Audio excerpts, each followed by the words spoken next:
कंडिया करके साध संगत जी गुलाब दे फुल दी कीमत है।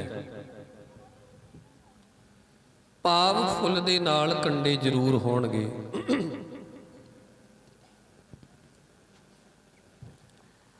जिथे दुनिया नूं सेध देण वाले पीर पैगंबर भगत औलीए अवतार गुरु आए, उत्थे दुनिया नूं गुमराह करन वाले भी आए, दुनिया नूं भुलेखे विच रखण वाले भी आए। क्योंकि दो चीज़ां दा जोड़ है, ध्यान नाल समझियो, दो चीज़ां दा जोड़ है। जेकर साध संगत जी दिन चढ़िया है तो रात भी होवेगी। दिन की कीमत रात दे नाल है, जे रात हुंदी है तां दिन की कदर कीमत है।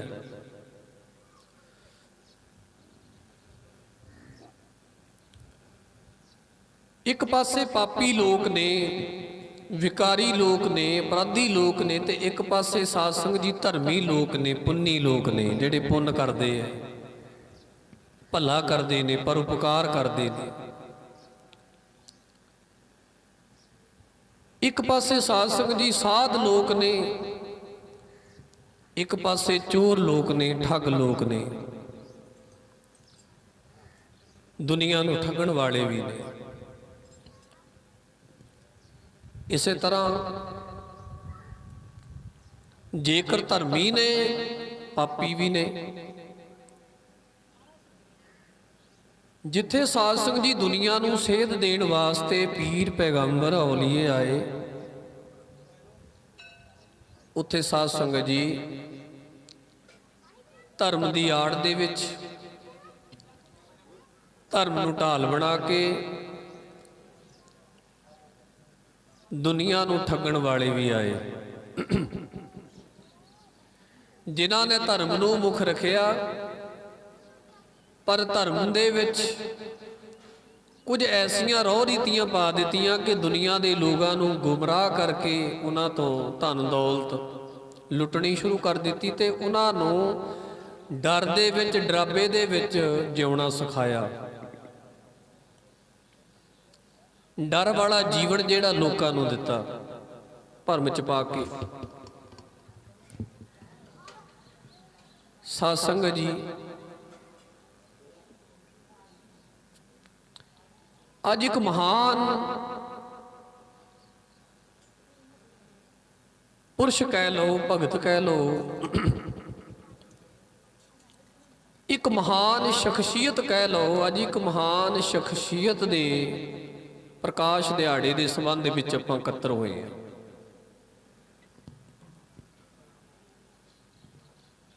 जिन्हों भगत रविदास जी भी कहा जाता है। भगत रविदास जी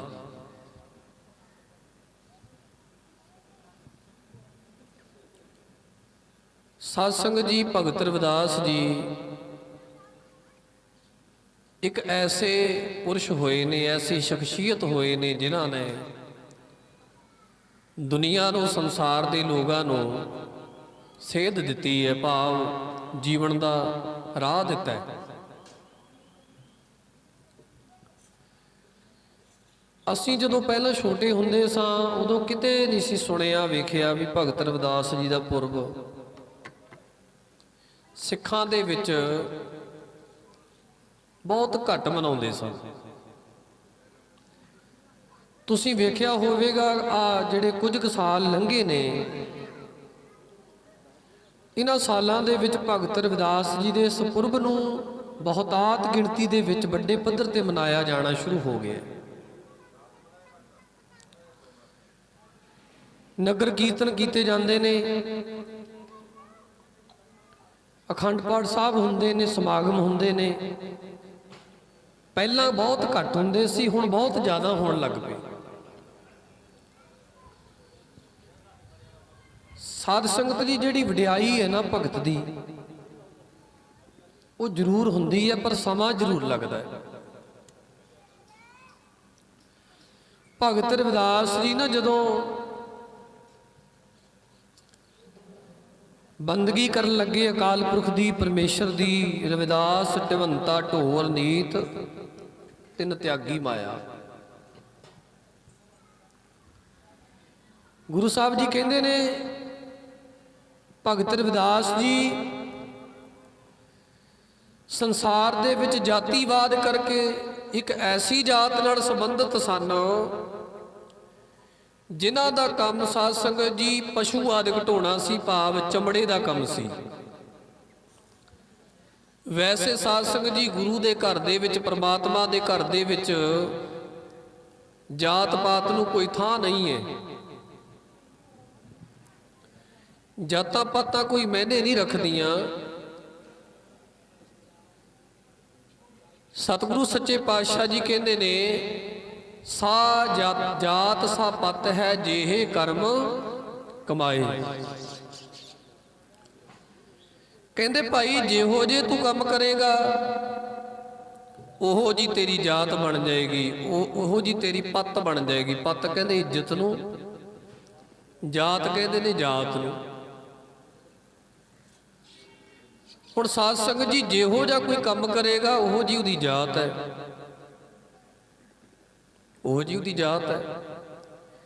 ਜੇ ਉੱਚੀ ਜਾਤ ਦੇ ਵਿੱਚ ਰਹਿ ਕੇ, ਜੇ ਉੱਚੀ ਜਾਤ ਦੇ ਵਿੱਚ ਜਨਮ ਲੈ ਕੇ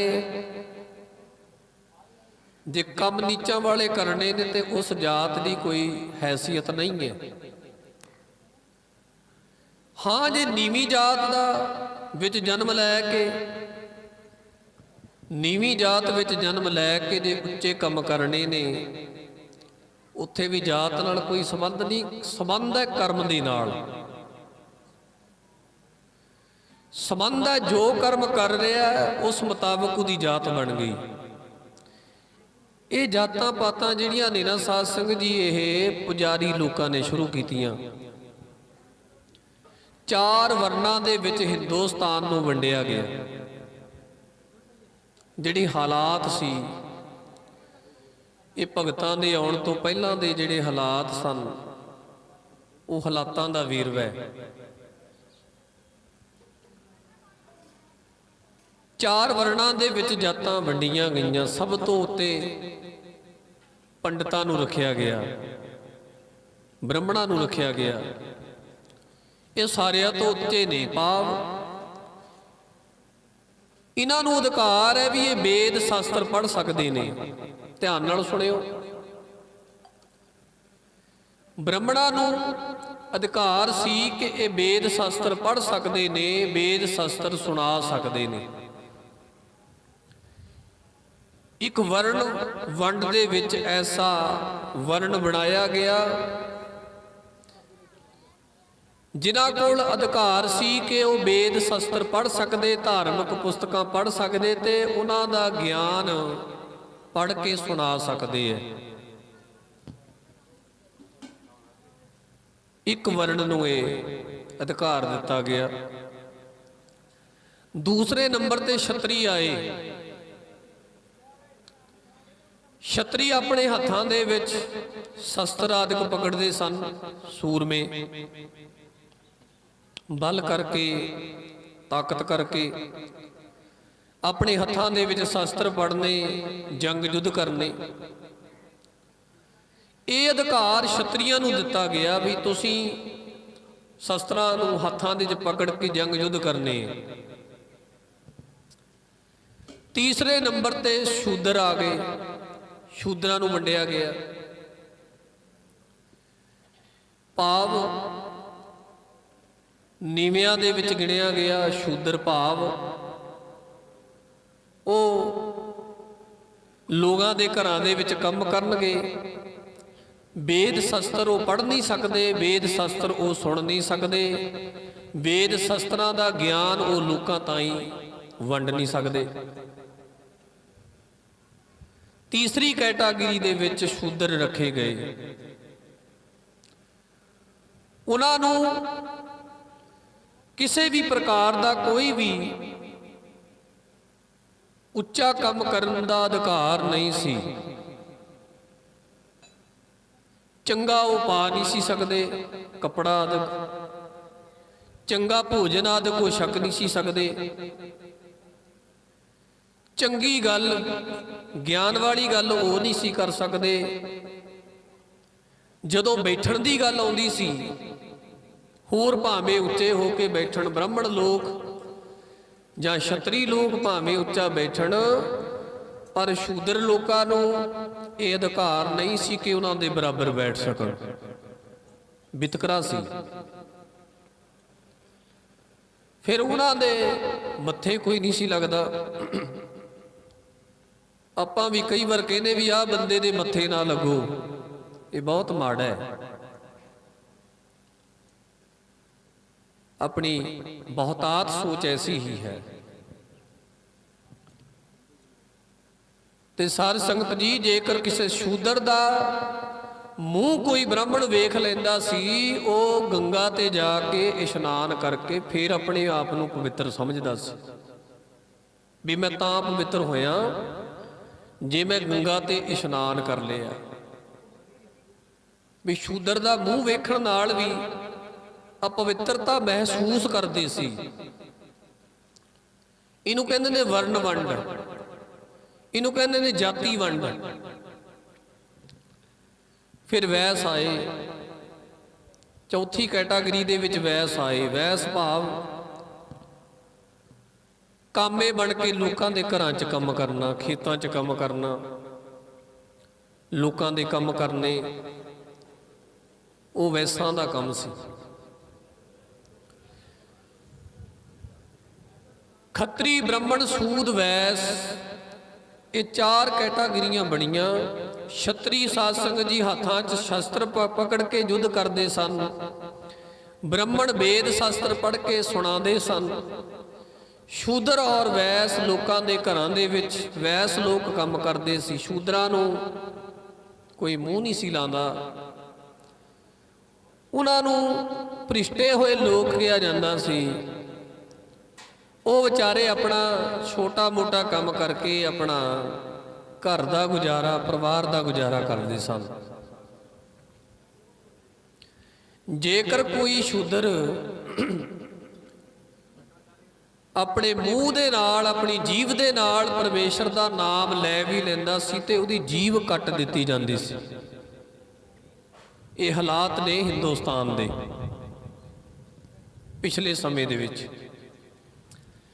ਕਿਸੇ ਸ਼ੂਦਰ ਦੇ ਮੂੰਹ ਤੋਂ ਕੋਈ ਰਾਮ ਦੀ ਆਵਾਜ਼ ਆ ਗਈ, ਪਰਮਾਤਮਾ ਦੀ ਆਵਾਜ਼ ਆ ਗਈ,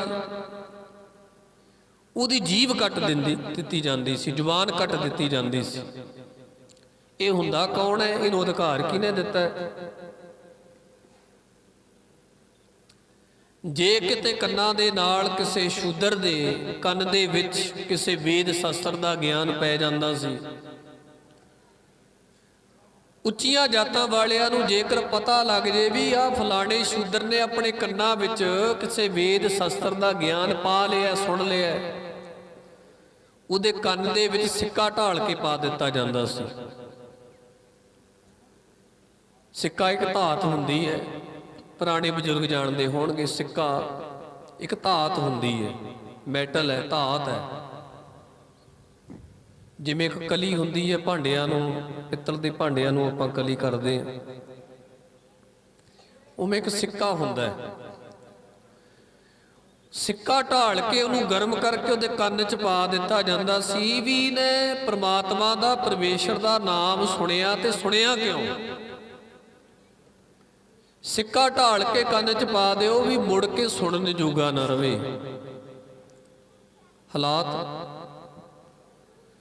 ਦੁਰਦਸ਼ਾ, ਵਰਨ ਵੰਡ ਕਰਕੇ, ਜਾਤੀ ਵੰਡ ਕਰਕੇ ਹਿੰਦੁਸਤਾਨ ਦੀ ਦੁਰਦਸ਼ਾ ਬਣ ਗਈ, ਦੁਰਦਸ਼ਾ ਬਣ ਗਈ।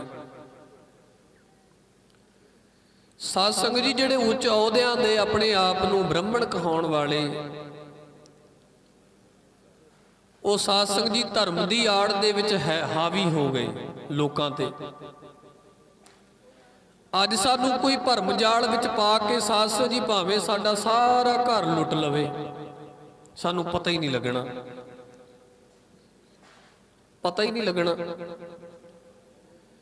ਭਰਮ ਜਾਲ 'ਚ ਪਾ ਕੇ ਸਾਨੂੰ ਡਰਾਵਾ ਦੇ ਕੇ ਕੋਈ ਧਰਮ ਦੀ ਆੜ ਦੇ ਵਿੱਚ ਸਾਡੇ ਤੋਂ ਜੋ ਮਰਜ਼ੀ ਕਰਾਈ ਜਾਵੇ। ਬਹੁਤ ਲੁੱਟੇ ਨੇ ਲੋਕ, ਐਸੇ ਲੋਕਾਂ ਨੇ ਬਹੁਤ ਲੋਕ ਲੁੱਟੇ ਨੇ। ਧਰਮ ਦੀ ਆੜ ਦੇ ਵਿੱਚ ਆ ਕੇ ਲੋਕਾਂ ਦੇ ਘਰਾਂ ਦੇ ਘਰ ਖਾਲੀ ਕਰ ਦਿੱਤੇ ਨੇ ਉਹਨਾਂ ਨੇ। ਦੁਨੀਆ ਨੂੰ ਵੇਖਣ ਵਾਸਤੇ ਉਹ ਧਰਮੀ ਨੇ, ਧਰਮ ਦਾ ਪ੍ਰਚਾਰ ਕਰਦੇ ਨੇ, ਪਰ ਦੁਨੀਆ ਨੂੰ ਕੁਰਾਹੇ ਪਾ ਦਿੱਤਾ, ਭਰਮ ਚ ਪਾ ਦਿੱਤਾ।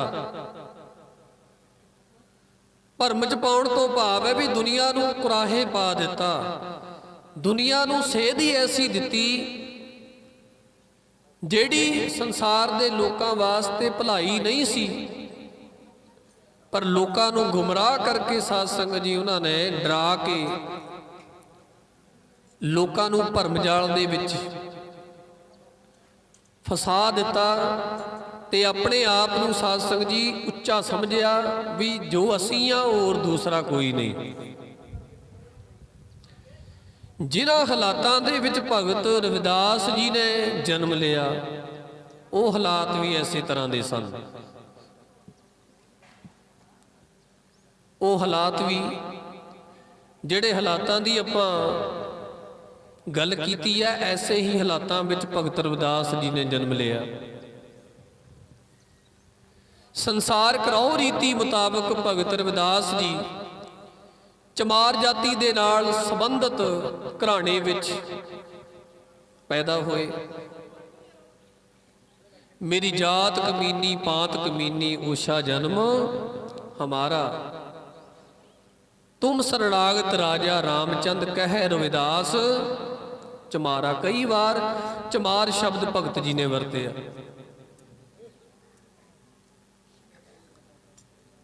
ਭਾਵ ਚਮੜੇ ਦਾ ਕੰਮ ਕਰਨ ਵਾਲਾ, ਉਹਨੂੰ ਚਮਾਰ ਕਹਿ ਦਿੰਦੇ ਆ। ਇਹ ਲਫ਼ਜ਼ ਕਹਿਣ ਨਾਲ ਕੋਈ ਹੱਦ ਨਹੀਂ ਹੈ। ਜੇਕਰ ਆਪਾਂ ਇਹ ਲਫ਼ਜ਼ ਵਰਤਾਂਗੇ ਨਾ, ਇਹ ਕੋਈ ਹੀਣਤਾ ਵਾਲਾ ਸ਼ਬਦ ਨਹੀਂ ਹੈ। ਇਹ ਤਾਂ ਕਿੱਤੇ ਦੇ ਨਾਲ ਜੁੜਿਆ ਹੋਇਆ ਸ਼ਬਦ ਹੈ। ਚਮੜੇ ਦਾ ਕੰਮ ਕਰਨ ਵਾਲੇ ਨੂੰ ਚਮਾਰ ਕਹਿੰਦੇ ਆ, ਲੱਕੜ ਦਾ ਕੰਮ ਕਰਨ ਵਾਲੇ ਨੂੰ ਤਰਖਾਣ ਕਹਿੰਦੇ ਆ, ਲੋਹੇ ਦਾ ਕੰਮ ਕਰਨ ਵਾਲੇ ਨੂੰ ਲੋਹਾਰ ਕਹਿੰਦੇ ਆ। ਕੋਈ ਹੀਣਤਾ ਵਾਲਾ ਸ਼ਬਦ ਨਹੀਂ ਹੈ। ਭਗਤ ਜੀ ਨੇ ਆਪ ਵਰਤੇ, ਕਈ ਜਗ੍ਹਾ ਵਰਤੇ। ਭਗਤ ਜੀ ਦੀ ਬਾਣੀ ਪੜ੍ਹੋ, ਇਹ ਸ਼ਬਦ ਭਗਤ ਰਵਿਦਾਸ ਜੀ ਨੇ ਅਨੇਕਾਂ ਵਾਰ ਵਰਤੇ ਆ। ਭਗਤ ਰਵਿਦਾਸ ਜੀ ਕਹਿੰਦੇ ਨੇ ਲੋਕਾਂ ਮੁਤਾਬਕ ਮੇਰੀ ਜਾਤ ਕਮੀਨੀ। ਲੋਕ ਕਹਿੰਦੇ ਨੇ ਰਵਿਦਾਸ ਜਿਸ ਜਾਤ ਵਿੱਚ ਜਿਸ ਕੁਲ ਦੇ ਵਿੱਚ ਤੂੰ ਜਨਮ ਲਿਆ ਉਹ ਕਮੀਣੀ ਜਾਤ ਹੈ, ਨੀਵੀਂ ਜਾਤ ਹੈ। ਭਗਤ ਜੀ ਕਹਿੰਦੇ ਕੋਈ ਨਹੀਂ, ਮੈਂ ਵੀ ਮੰਨ ਲਿਆ, ਕੋਈ ਗੱਲ ਨਹੀਂ। ਮੇਰੀ ਜਾਤ ਕਮੀਨੀ ਪਾਤ ਕਮੀਨੀ, ਮੇਰੀ ਜਾਤ ਤੇ ਪਤ ਲੋਕਾਂ ਮੁਤਾਬਕ ਕਮੀਣੀ ਹੈ, ਨੀਵੀਂ ਹੈ। ਓਛਾ ਜਨਮ ਹਮਾਰਾ, ਜਿਹੜਾ ਮੇਰਾ ਜਨਮ ਹੈ ਉਹ ਵੀ ਓਛਾ ਹੈ। ਲੋਕਾਂ ਮੁਤਾਬਕ ਮੈਂ ਇਸ ਐਸੇ ਘਰਾਣੇ ਵਿੱਚ ਜਨਮ ਲਿਆ ਜਿਹਨੂੰ ਲੋਕ ਨੀਵਾਂ ਕਹਿ ਕੇ ਪੁਕਾਰਦੇ ਨੇ। ਪਰ ਅਕਾਲ ਪੁਰਖ ਜੀ ਨਾਲ ਗੱਲਾਂ ਕਰਦੇ ਭਗਤ ਰਵਿਦਾਸ ਜੀ ਕਹਿੰਦੇ ਨੇ ਤੁਮ ਸਰਣਾਗਤ ਰਾਜਾ ਰਾਮਚੰਦ। ਰਾਜਾ ਰਾਮਚੰਦ ਤੋਂ ਭਾਵ ਪਰਮਾਤਮਾ ਜੀ। हे अकाल पुरख जी परमात्मा जी तुम शरणागत राजा रामचंद। पर भगत जी कहते हे परमात्मा प्रभु हुण मैं तेरी शरण दे विच आ गया। तुम शरणागत राजा रामचंद कह रविदास चमारा। भगत जी कहते हे परमात्मा मैं रविदास चमार तैनू ये गल कहना हाँ, बेनती करदा हाँ भी हुण मैं तेरी शरण विच आ गया, जिस शरण दे विच आके मनुख दी कोई जात ते पत रहिंदी होनी है। आखो सतनाम श्री वाहिगुरू। पर लोकां मुताबक मैं जिस जात च जन्म लिया वो जात ओछी है, वो जात कमीनी है। ते सार संगत जी वो भगत रविदास जी फिर उस घराने च जन्म लेंदे ने। कलसा देवी माता का नाम है, संतोख दास जी पिता का नाम है। ਤਿਨ ਧਨ ਜਣੇਂਦੀ ਮਾਓ ਆਏ ਸਫਲ ਸੇ। ਜੇਕਰ ਅੱਜ ਭਗਤ ਰਵਿਦਾਸ ਜੀ ਨੂੰ ਯਾਦ ਕਰ ਰਹੇ ਆ, ਭਗਤ ਰਵਿਦਾਸ ਜੀ ਤੋਂ ਪਹਿਲਾਂ ਭਗਤ ਰਵਿਦਾਸ ਜੀ ਦੀ ਮਾਤਾ ਪੂਜਣ ਯੋਗ ਹੈ। ਆਖੋ ਸਤਨਾਮ ਸ੍ਰੀ ਵਾਹਿਗੁਰੂ। ਮਾਂ ਪੂਜਣ ਯੋਗ ਹੈ ਕਿਉਂਕਿ ਉਹ ਮਾਂ ਨੇ ਆਪਣੀ ਕੁੱਖ ਦੇ ਵਿੱਚੋਂ ਭਗਤ ਨੂੰ ਜਨਮ ਦਿੱਤਾ। ਤੇ ਸਾਧ ਸੰਗਤ ਜੀ, ਸ੍ਰੀ ਗੁਰੂ ਗ੍ਰੰਥ ਸਾਹਿਬ ਜੀ ਕਹਿੰਦੇ ਨੇ, ਤਿਨ ਧਨ ਜਣੇਂਦੀ ਮਾਓ ਆਏ ਸਫਲ ਸੇ।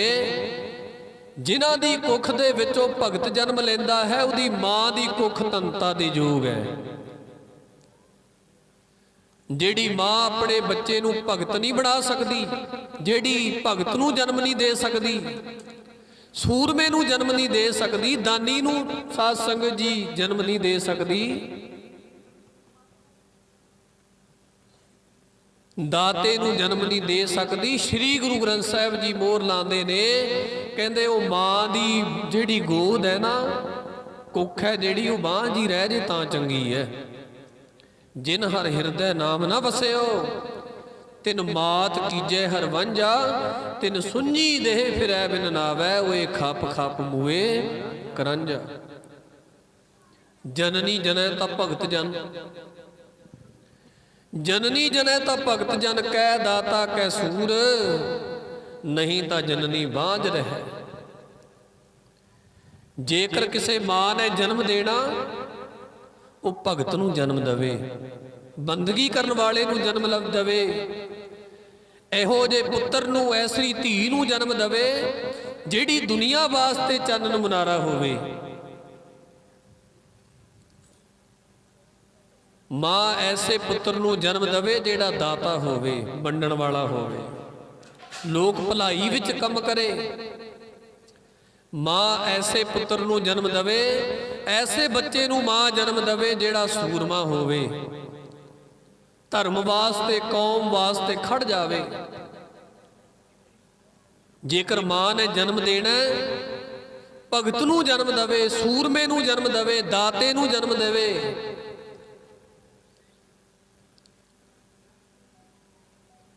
ਪਰ ਅੱਗੇ ਬਚਨ ਕੀਤਾ, ਕਹਿ ਦਾਤਾ ਕੈ ਸੂਰ ਨਹੀਂ ਤਾਂ ਜਨਨੀ ਬਾਝ ਗਵ। ਕਹਿੰਦੇ ਨਹੀਂ ਤਾਂ ਜਨਨੀ ਬਾਝ ਰਹਿ, ਕਾਹੇ ਗਵਾਵੇ ਨੂਰ। ਕਹਿੰਦੇ ਜੇਕਰ ਜਨਨੀ ਇੱਕ ਮਾਤਾ ਭਗਤ ਨੂੰ, ਸੂਰਮੇ ਨੂੰ ਤੇ ਦਾਤੇ ਨੂੰ ਜਨਮ ਨਹੀਂ ਦਿੰਦੀ, ਦਾਨੀ ਨੂੰ ਨਹੀਂ ਜਨਮ ਦਿੰਦੀ, ਤਾਂ ਉਹ ਇਸ ਤਰ੍ਹਾਂ ਬਾਝ ਹੀ ਰਹਿ ਜਾਵੇ ਤਾਂ ਚੰਗੀ ਹੈ। ਪਰ ਜੇਕਰ ਉਹ ਆਪਣਾ ਬੱਚਾ ਸੂਰਮਾ ਭਗਤ ਤੇ ਦਾਨੀ ਪੈਦਾ ਕਰਦੀ ਹੈ, ਤੇ ਉਸ ਮਾਂ ਨੂੰ ਸ੍ਰੀ ਗੁਰੂ ਗ੍ਰੰਥ ਸਾਹਿਬ ਜੀ ਮਹਾਰਾਜ ਨੇ ਧਨਤਾ ਦੇ ਯੋਗ ਕਿਹਾ ਹੈ। ਦਾਤਾ ਸੂਰਮਾ ਭਗਤ। ਤੇ ਬੀਬੀ ਜਿਹੜੀ ਮਾਤਾ ਕਲਸਾ ਦੇਵੀ ਹੈ ਨਾ, ਭਗਤ ਰਵਿਦਾਸ ਜੀ ਦੀ ਮਾਤਾ ਜੀ ਨੇ, ਉਹ ਮਾਂ ਧਨਤਾ ਦੇ ਯੋਗ ਹੈ ਜਿਹਨੇ ਆਪਣੀ ਕੁੱਖ ਦੇ ਵਿੱਚੋਂ ਭਗਤ ਰਵਿਦਾਸ ਜੀ ਨੂੰ ਜਨਮ ਦਿੱਤਾ, ਭਗਤ ਨੂੰ ਜਨਮ ਦਿੱਤਾ। ਪਿਤਾ ਵੀ ਧਨਤਾ ਦੇ ਯੋਗ ਹੈ, ਉਹ ਵੀ ਪੂਜਣ ਯੋਗ ਨੇ ਜਿਨ੍ਹਾਂ ਦੇ ਘਰ ਵਿੱਚ ਇੱਕ ਭਗਤ ਨੇ ਜਨਮ ਲਿਆ। ਸੰਸਾਰ ਦੇ ਹਾਲਾਤ ਐਸੇ ਤਰ੍ਹਾਂ ਦੇ ਸੀ। ਸਾਸੰਗ ਜੀ ਇੱਕ ਗੱਲ ਹੋਰ ਹੈ, ਭਗਤ ਰਵਿਦਾਸ ਜੀ ਨੂੰ ਖਾਸ ਕਰਕੇ ਪੁਜਾਰੀ ਲੋਕਾਂ ਨੇ ਭਗਤ ਰਵਿਦਾਸ ਜੀ ਨੂੰ ਠਾਕੁਰ ਦੇ ਪੁਜਾਰੀ ਦੱਸਿਆ, ਪੱਥਰ ਦੇ ਪੁਜਾਰੀ ਦੱਸਿਆ। ਪਰ ਜੇਕਰ ਆਪਾਂ ਭਗਤ ਰਵਿਦਾਸ ਜੀ ਦੀ ਬਾਣੀ ਪੜਾਂਗੇ ਨਾ, ਭਗਤ ਰਵਿਦਾਸ ਜੀ ਦੀ ਸਮੁੱਚੀ ਬਾਣੀ ਦੇ ਵਿੱਚ ਗੁਰਬਾਣੀ ਨੂੰ, ਉਹਨਾਂ ਦੀ ਗੁਰਬਾਣੀ ਨੂੰ ਪੜ੍ਹ ਕੇ ਘੋਖ ਕੇ ਇਹ ਗੱਲ ਸਿੱਧ ਹੁੰਦੀ ਹੈ ਕਿ ਭਗਤ ਰਵਿਦਾਸ ਦੀ ਪੱਥਰ ਦੇ ਠਾਕੁਰ ਦੇ ਪੁਜਾਰੀ ਨਹੀਂ ਸਨ, ਠਾਕੁਰਾਂ ਨੂੰ ਪੂਜਣ ਵਾਲੇ ਨਹੀਂ ਸਨ। ਇਉਂ ਲੱਗਦਾ ਵੀ ਉਹ ਅਕਾਲ ਪੁਰਖ ਜੀ ਨੂੰ ਪੂਜਣ ਵਾਲੇ ਸੀ। ਸ਼੍ਰੀ ਗੁਰੂ ਅਰਜਨ ਦੇਵ ਮਹਾਰਾਜ ਜੀ ਨੇ ਜਦੋਂ ਸ਼੍ਰੀ ਗੁਰੂ ਗ੍ਰੰਥ ਸਾਹਿਬ ਜੀ ਮਹਾਰਾਜ ਸੱਚੇ ਪਾਤਸ਼ਾਹ ਜੀ ਦੀ ਬਾਣੀ ਨੂੰ ਇਕੱਤਰ ਕੀਤਾ, ਗੁਰੂ ਸਾਹਿਬਾਨਾਂ ਦੀ ਬਾਣੀ ਨੂੰ ਇਕੱਤਰ ਕੀਤਾ ਤੇ ਸਤਿਗੁਰੂ ਗੁਰੂ ਅਰਜਨ ਦੇਵ ਮਹਾਰਾਜ ਜੀ ਨੇ ਜਿੱਥੇ ਗੁਰੂ ਸਾਹਿਬਾਨਾਂ ਦੀ ਬਾਣੀ ਜਿਹੜੀ ਹੈ ਗੁਰੂ ਗ੍ਰੰਥ ਸਾਹਿਬ ਦੇ ਵਿੱਚ ਭਾਈ ਗੁਰਦਾਸ ਜੀ ਦੇ ਹੱਥੋਂ ਲਿਖਵਾਈ, ਉੱਥੇ ਕੁਝ ਕੁ ਭਗਤਾਂ ਦੀ ਬਾਣੀ ਨੂੰ ਵੀ ਪ੍ਰਵਾਨਗੀ ਦਿੱਤੀ ਜਿਹੜੀ ਸ੍ਰੀ ਗੁਰੂ ਗ੍ਰੰਥ ਸਾਹਿਬ ਦੇ ਵਿੱਚ ਲਿਖੀ ਗਈ। ਉਹਨਾਂ ਭਗਤਾਂ ਦੀ ਗਿਣਤੀ ਤਕਰੀਬਨ 15 ਦੀ ਦੱਸੀ ਗਈ ਹੈ।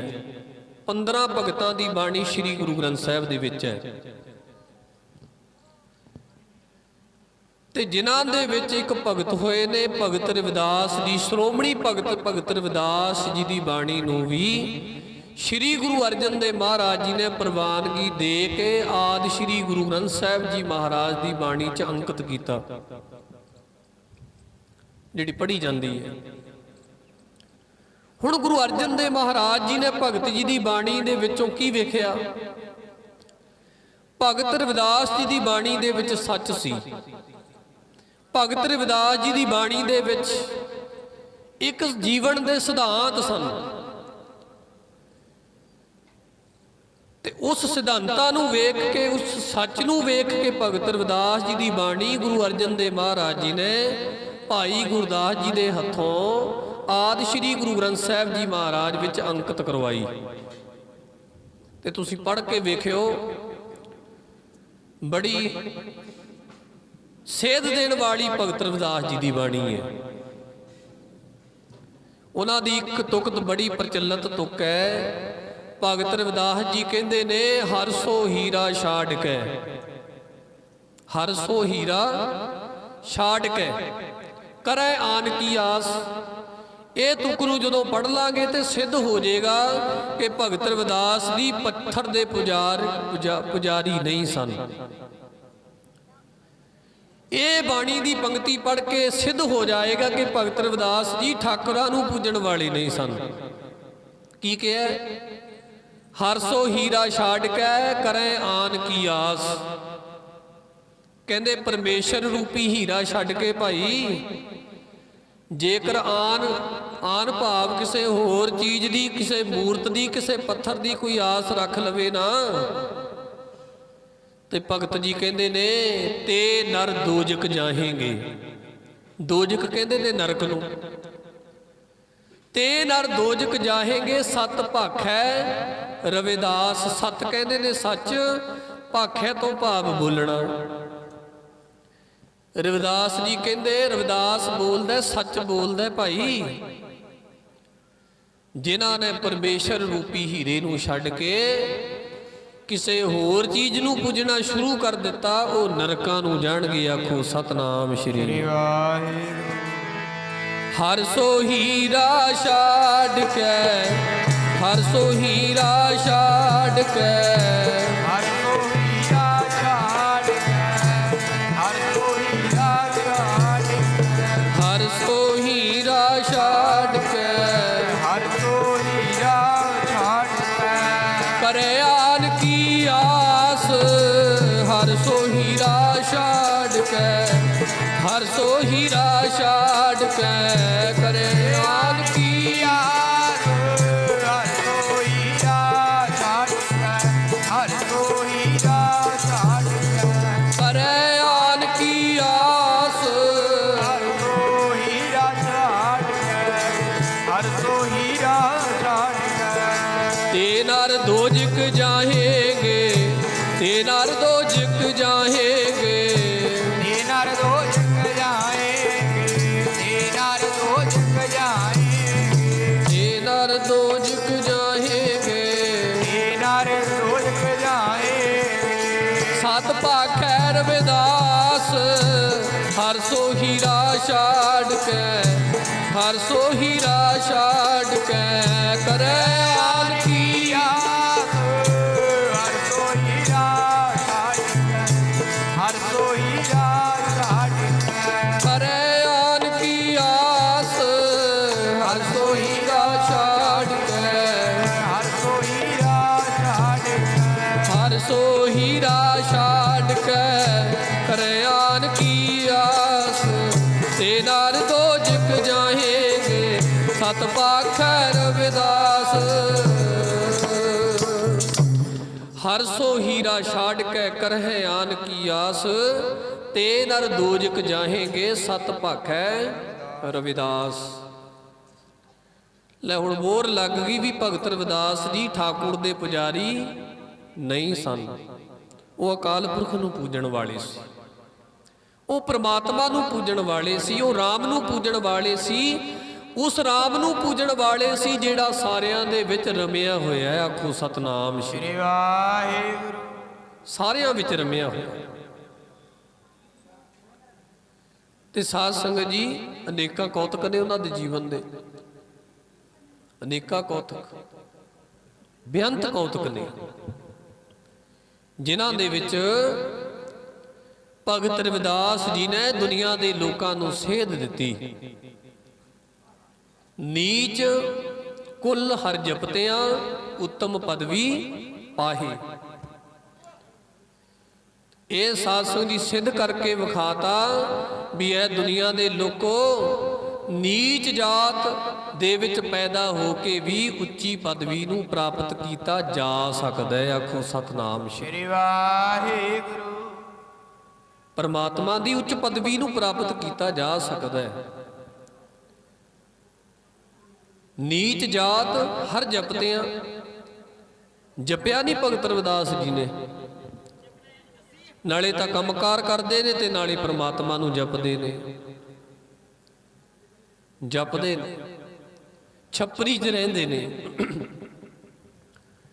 ਛਪਰੀ ਦੇ ਵਿੱਚ ਰਹਿ ਕੇ ਸਾਧ ਸੰਗਤ ਜੀ ਜੁੱਤੀਆਂ ਗੰਢਦੇ ਨੇ,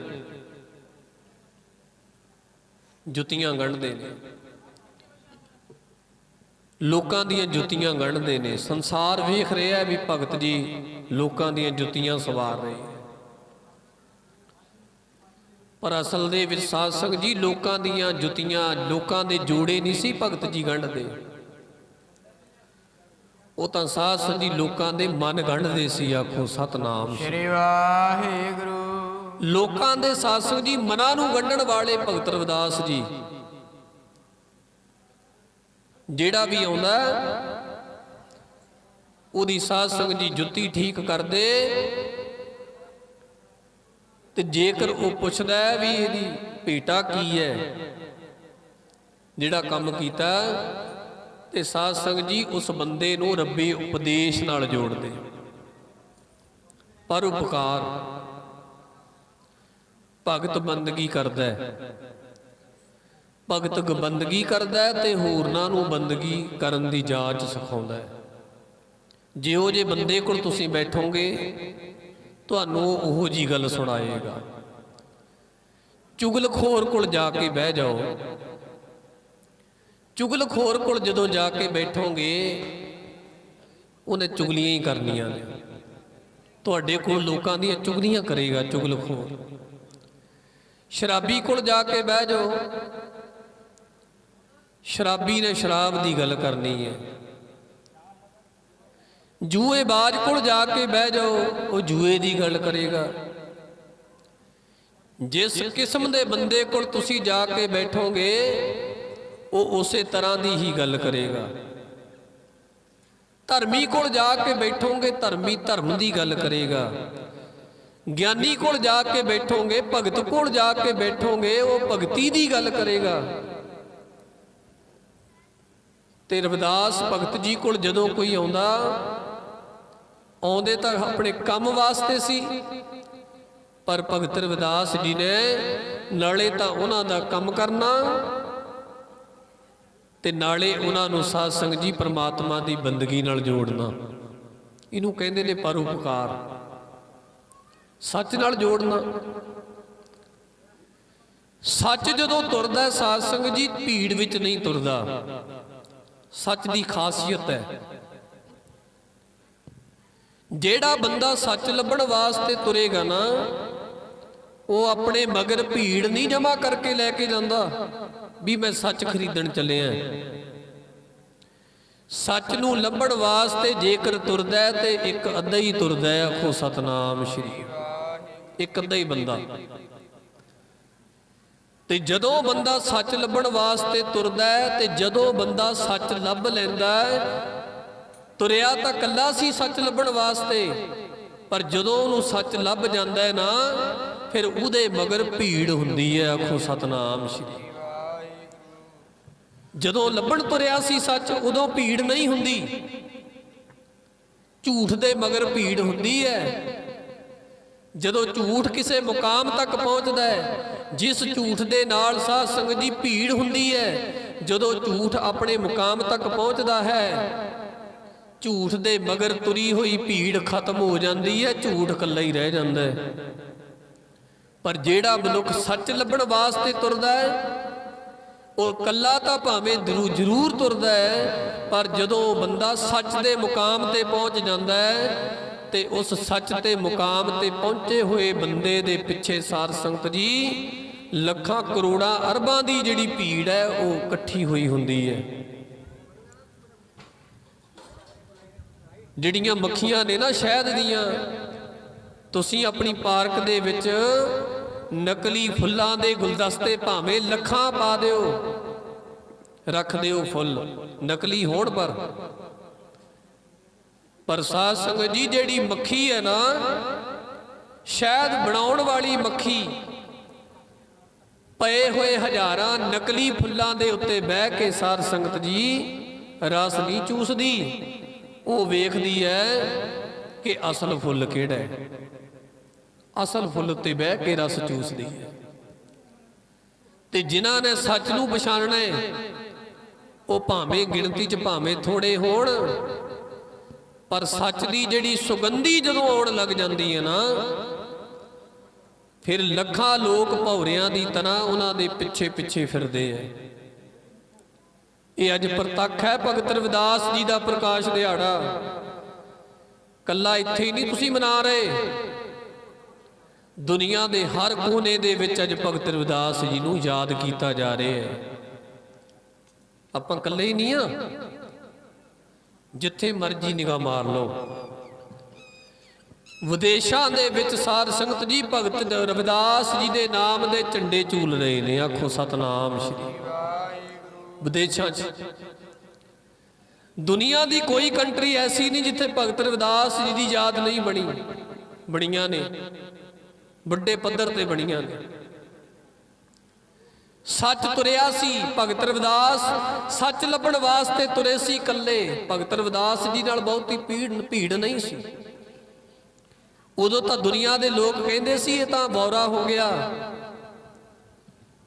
ਇਹ ਕਿਹੜੇ ਰਾਮ ਨੂੰ ਪੂਜਣ ਲੱਗ ਪਿਆ, ਇਹ ਕਿਹੜੇ ਪ੍ਰਮਾਤਮਾ ਨੂੰ ਪੂਜਣ ਲੱਗ ਪਿਆ, ਬੌਰਾ। ਲੋਕ ਕਹਿੰਦੇ ਨੇ ਤਾਂ ਪਾਗਲ ਹੋ ਗਿਆ। ਤੁਰਨ ਵਾਲੇ ਘੱਟ ਸੀ ਭਗਤ ਜੀ ਨਾਲ, ਪਰ ਜਦੋਂ ਮੁਕਾਮ ਹਾਸਲ ਹੋਇਆ, ਫਿਰ ਸਾਧ ਸੰਗਤ ਜੀ ਵੇਖੋ, ਫਿਰ ਸਾਧ ਸੰਗਤ ਕਿੰਨੇ ਭਗਤ ਬਣੇ ਭਗਤ ਰਵਿਦਾਸ ਜੀ ਦੇ, ਕਿੰਨੇ ਭਗਤ ਬਣੇ। ਪੰਡਤ ਦੁਖੀ ਹੋ ਗਏ, ਬ੍ਰਾਹਮਣ ਦੁਖੀ ਹੋ ਗਏ, ਪੁਜਾਰੀ ਦੁਖੀ ਹੋ ਗਏ ਕਿ ਭਗਤ ਰਵਿਦਾਸ ਦੀ ਸ਼ੋਭਾ ਦਿਨੋਂ ਦਿਨ ਵੱਧਦੀ ਜਾ ਰਹੀ ਹੈ, ਇਹਦੇ ਕੋਲ ਤਾਂ ਲੋਕ ਬਹੁਤ ਆਉਣ ਲੱਗ ਪਏ, ਸਾਡੇ ਕੋਲ ਘੱਟ ਆਉਂਦੇ ਨੇ, ਇਹਦੇ ਕੋਲ ਜ਼ਿਆਦਾ ਆਉਂਦੇ ਨੇ। ਇਹ ਵੀ ਬਿਮਾਰੀ ਪੈਂਦੀ ਹੈ, ਇਹਦੀ ਵੀ ਐਲਰਜੀ ਕਈਆਂ ਨੂੰ ਹੋਣ ਲੱਗ ਜਾਂਦੀ ਹੈ। ਤੁਹਾਡੇ ਕੋਲ 4 ਬੰਦੇ ਆਉਣ ਲੱਗ ਜਾਣ ਨਾ, ਤੇ ਦੂਜੇ ਨੂੰ ਸਾਧ ਸੰਗਤ ਜੀ ਫਿਰ ਐਲਰਜੀ ਹੋਏਗੀ ਵੀ ਇਹਦੇ ਕੋਲ ਕਿਉਂ ਆਉਣ ਲੱਗ ਪਏ। ਤੇ ਭਗਤ ਰਵਿਦਾਸ ਜੀ ਜਦੋਂ ਸੱਚ ਦੀ ਗੱਲ ਕਰਨੀ ਹੈ, ਸੱਚੀ ਪੱਕੀ ਗੱਲ ਕਰਨੀ, ਗਿਆਨ ਦੀ ਗੱਲ ਕਰਨੀ, ਧਰਮ ਦੀ ਗੱਲ ਕਰਨੀ ਹੈ, ਭਗਤ ਰਵਿਦਾਸ ਜੀ ਕੋਲ ਦਿਨੋਂ ਦਿਨ ਲੋਕਾਂ ਦੀ, ਸੰਗਤਾਂ ਦੀ, ਸ਼ਰਧਾਲੂਆਂ ਦੀ ਗਿਣਤੀ ਵੱਧਦੀ ਗਈ। ਤੇ ਉਹ ਜਿਹੜੇ ਆਪਣੇ ਆਪ ਨੂੰ ਪੁਜਾਰੀ ਕਹਾਉਣ ਵਾਲੇ ਪੰਡਤ ਲੋਕ, ਬ੍ਰਾਹਮਣ ਲੋਕ, ਉਹਨਾਂ ਨੂੰ ਬੜਾ ਔਖਾ ਹੋਇਆ ਵੀ ਭਗਤ ਰਵਿਦਾਸ ਦੇ ਕੋਲ ਤਾਂ ਭੀੜ ਸ਼ੁਰੂ ਹੋ ਗਈ। ਬਾਦਸ਼ਾਹ ਕੋਲ ਜਾ ਕੇ ਸ਼ਿਕਾਇਤ ਕੀਤੀ। ਬਾਦਸ਼ਾਹ ਦਾ ਨਾਮ ਨਾਗਰਜਨ ਲਿਖਿਆ ਹੈ। ਗੁਰਬਾਣੀ ਦੇ ਵਿੱਚ ਵੀ ਇੱਕ ਸ਼ਬਦ ਆਉਂਦਾ ਹੈ ਭਗਤ ਜੀ ਦਾ, ਉਹਦੇ ਵਿੱਚ ਵੀ ਸਾਧ ਸੰਗਤ ਜੀ ਭਗਤ ਜੀ ਨੇ ਨਾਗਰਜਨ ਦਾ ਜਿਹੜਾ ਨਾਂ ਲਿਆ।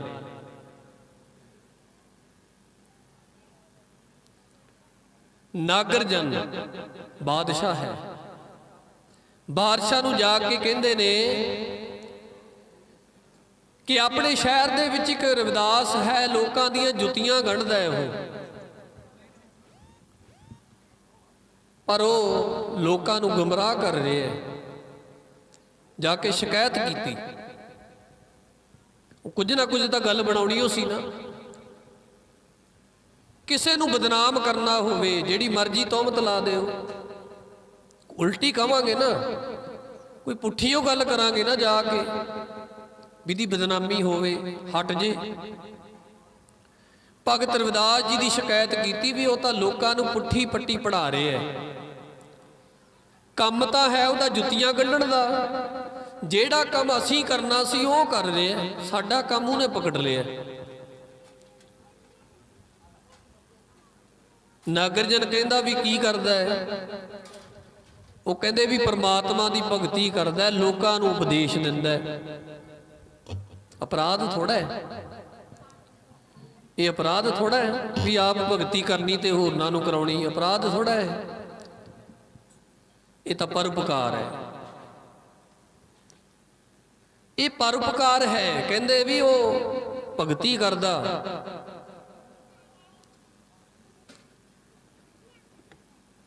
ਸਾਡੇ ਵਾਲਾ ਕੰਮ ਉਹ ਕਰਦਾ, ਆਪਣਾ ਕੰਮ ਜਿਹੜਾ ਹੈ ਨਾ ਉਹ ਛੱਡ ਕੇ ਸਾਡੇ ਵਾਲਾ ਕੰਮ ਪਕੜ ਲਿਆ ਉਹਨੇ। ਉਹ ਨਾਗਰਜਨ ਕਹਿੰਦਾ, ਸੋਚਦਾ ਵੀ ਇਹ ਤਾਂ ਕੋਈ ਅਪਰਾਧ ਨਹੀਂ, ਕੋਈ ਇਹ ਐਸਾ ਪਾਪ ਨਹੀਂ, ਕੋਈ ਅਪਰਾਧ ਨਹੀਂ ਵੀ ਜਿਹਦੀ ਸਜ਼ਾ ਜਿਹੜੀ ਹੈ ਭਗਤ ਰਵਿਦਾਸ ਨੂੰ ਦਿੱਤੀ ਜਾਵੇ। ਕੋਈ ਅਪਰਾਧੀ ਹੋਵੇ ਤੇ ਉਹਨੂੰ ਸਜ਼ਾ ਦਿੱਤੀ ਜਾ ਸਕਦੀ ਹੈ, ਇਹ ਕੀ ਅਪਰਾਧ ਹੈ? ਤੇ ਉਹ ਕਹਿੰਦੇ ਨੇ, ਕਹਿੰਦੇ ਵੀ ਇਹ ਉਲਟ ਚੱਲਦਾ ਹੈ। ਉਹਨਾਂ ਨੂੰ ਇਹ ਸੀ ਵੀ ਸਜ਼ਾ ਭਗਤ ਰਵਿਦਾਸ ਨੂੰ ਮਿਲੂਗੀ ਤੇ ਸਾਡਾ ਕੰਮ ਚੱਲਦਾ ਰਹੇਗਾ। ਉਹਨਾਂ ਪੁਜਾਰੀਆਂ ਦੇ ਕਹਿਣ ਤੇ ਨਾਗਰਜਨ ਨੇ ਕੀ ਕੀਤਾ, ਭਗਤ ਜੀ ਨੂੰ ਸੁਨੇਹਾ ਲਾਇਆ ਵੀ ਦਰਬਾਰ ਦੇ ਵਿੱਚ, ਨਾਗਰਜਨ ਦੇ ਦਰਬਾਰ ਦੇ ਵਿੱਚ ਭਗਤ ਰਵਿਦਾਸ ਜੀ ਆਉਣ ਤੇ ਆ ਕੇ ਪੇਸ਼ ਹੋਣ। ਹੁਣ ਜਿਹੜਾ ਭਗਤ ਹੁੰਦਾ ਹੈ, ਬੰਦਗੀ ਕਰਨ ਵਾਲਾ ਹੁੰਦਾ ਹੈ, ਇਹ ਕਿਸੇ ਤੋਂ ਡਰਦਾ ਨਹੀਂ ਹੈ।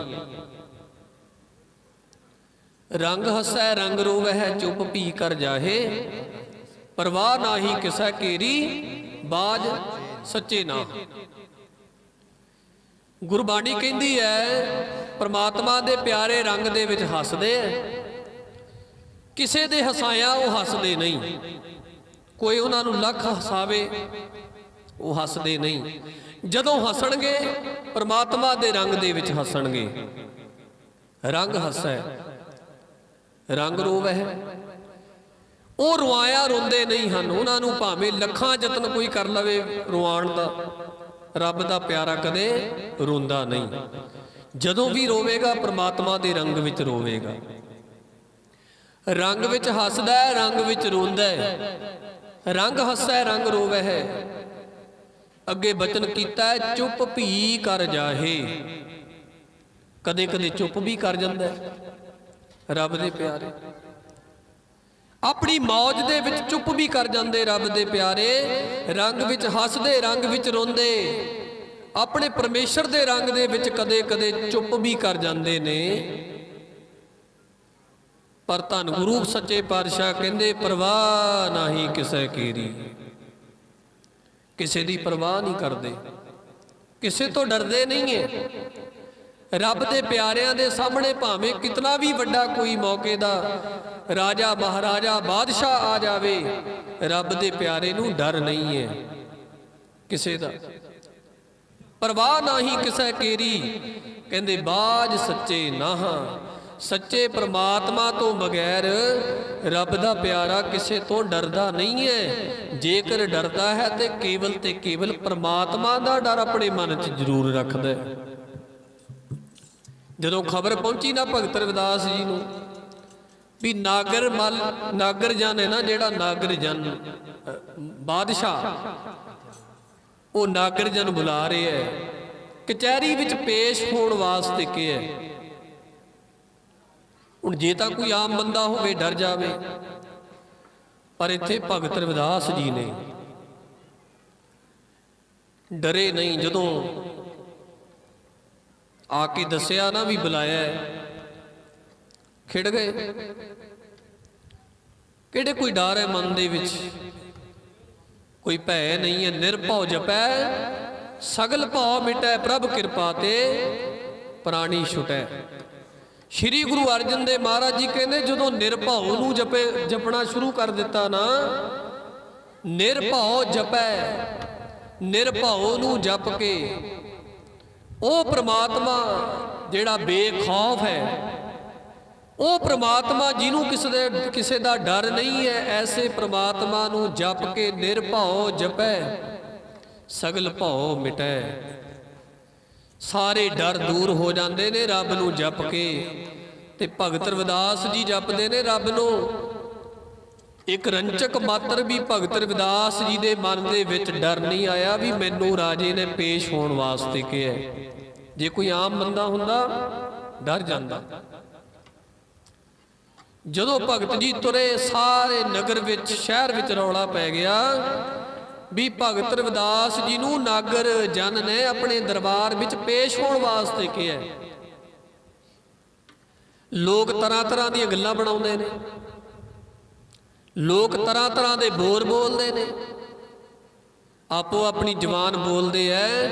ਕੋਈ ਕਹਿੰਦੇ ਨੇ ਉਹ ਤਾਂ ਭਗਤ ਹੈ, ਬੰਦਗੀ ਕਰਨ ਵਾਲਾ, ਤੇ ਆਪਣਾ ਕੰਮ ਕਰਦਾ, ਜੁੱਤੀਆਂ ਗੰਢਦਾ, ਵੀ ਉਹਨੂੰ ਨਾਗਰ ਜਨ ਦੇ ਦਰਬਾਰ ਵਿੱਚ ਪੇਸ਼ ਹੋਣ ਵਾਸਤੇ ਕਿਉਂ ਕਿਹਾ ਗਿਆ। ਕੋਈ ਕਹਿੰਦਾ ਉਹ ਦੁਨੀਆ ਤੋਂ ਉਲਟ ਹੋ ਕੇ ਪਰਮਾਤਮਾ ਦੀ ਬੰਦਗੀ ਕਰਦਾ, ਲੋਕਾਂ ਨੂੰ ਗੁੰਮਰਾਹ ਕਰਦਾ, ਤਾਂ ਕਰਕੇ ਬਾਦਸ਼ਾਹ ਨੇ ਕਚਹਿਰੀ ਦੇ ਵਿੱਚ ਪੇਸ਼ ਹੋਣ ਵਾਸਤੇ ਕਿਹਾ ਹੋਵੇਗਾ। ਤਰ੍ਹਾਂ ਤਰ੍ਹਾਂ ਦੀਆਂ ਲੋਕ ਗੱਲਾਂ ਕਰਦੇ ਆ, ਅਲੱਗ-ਅਲੱਗ ਤਰ੍ਹਾਂ ਦੀਆਂ ਗੱਲਾਂ ਕਰਦੇ।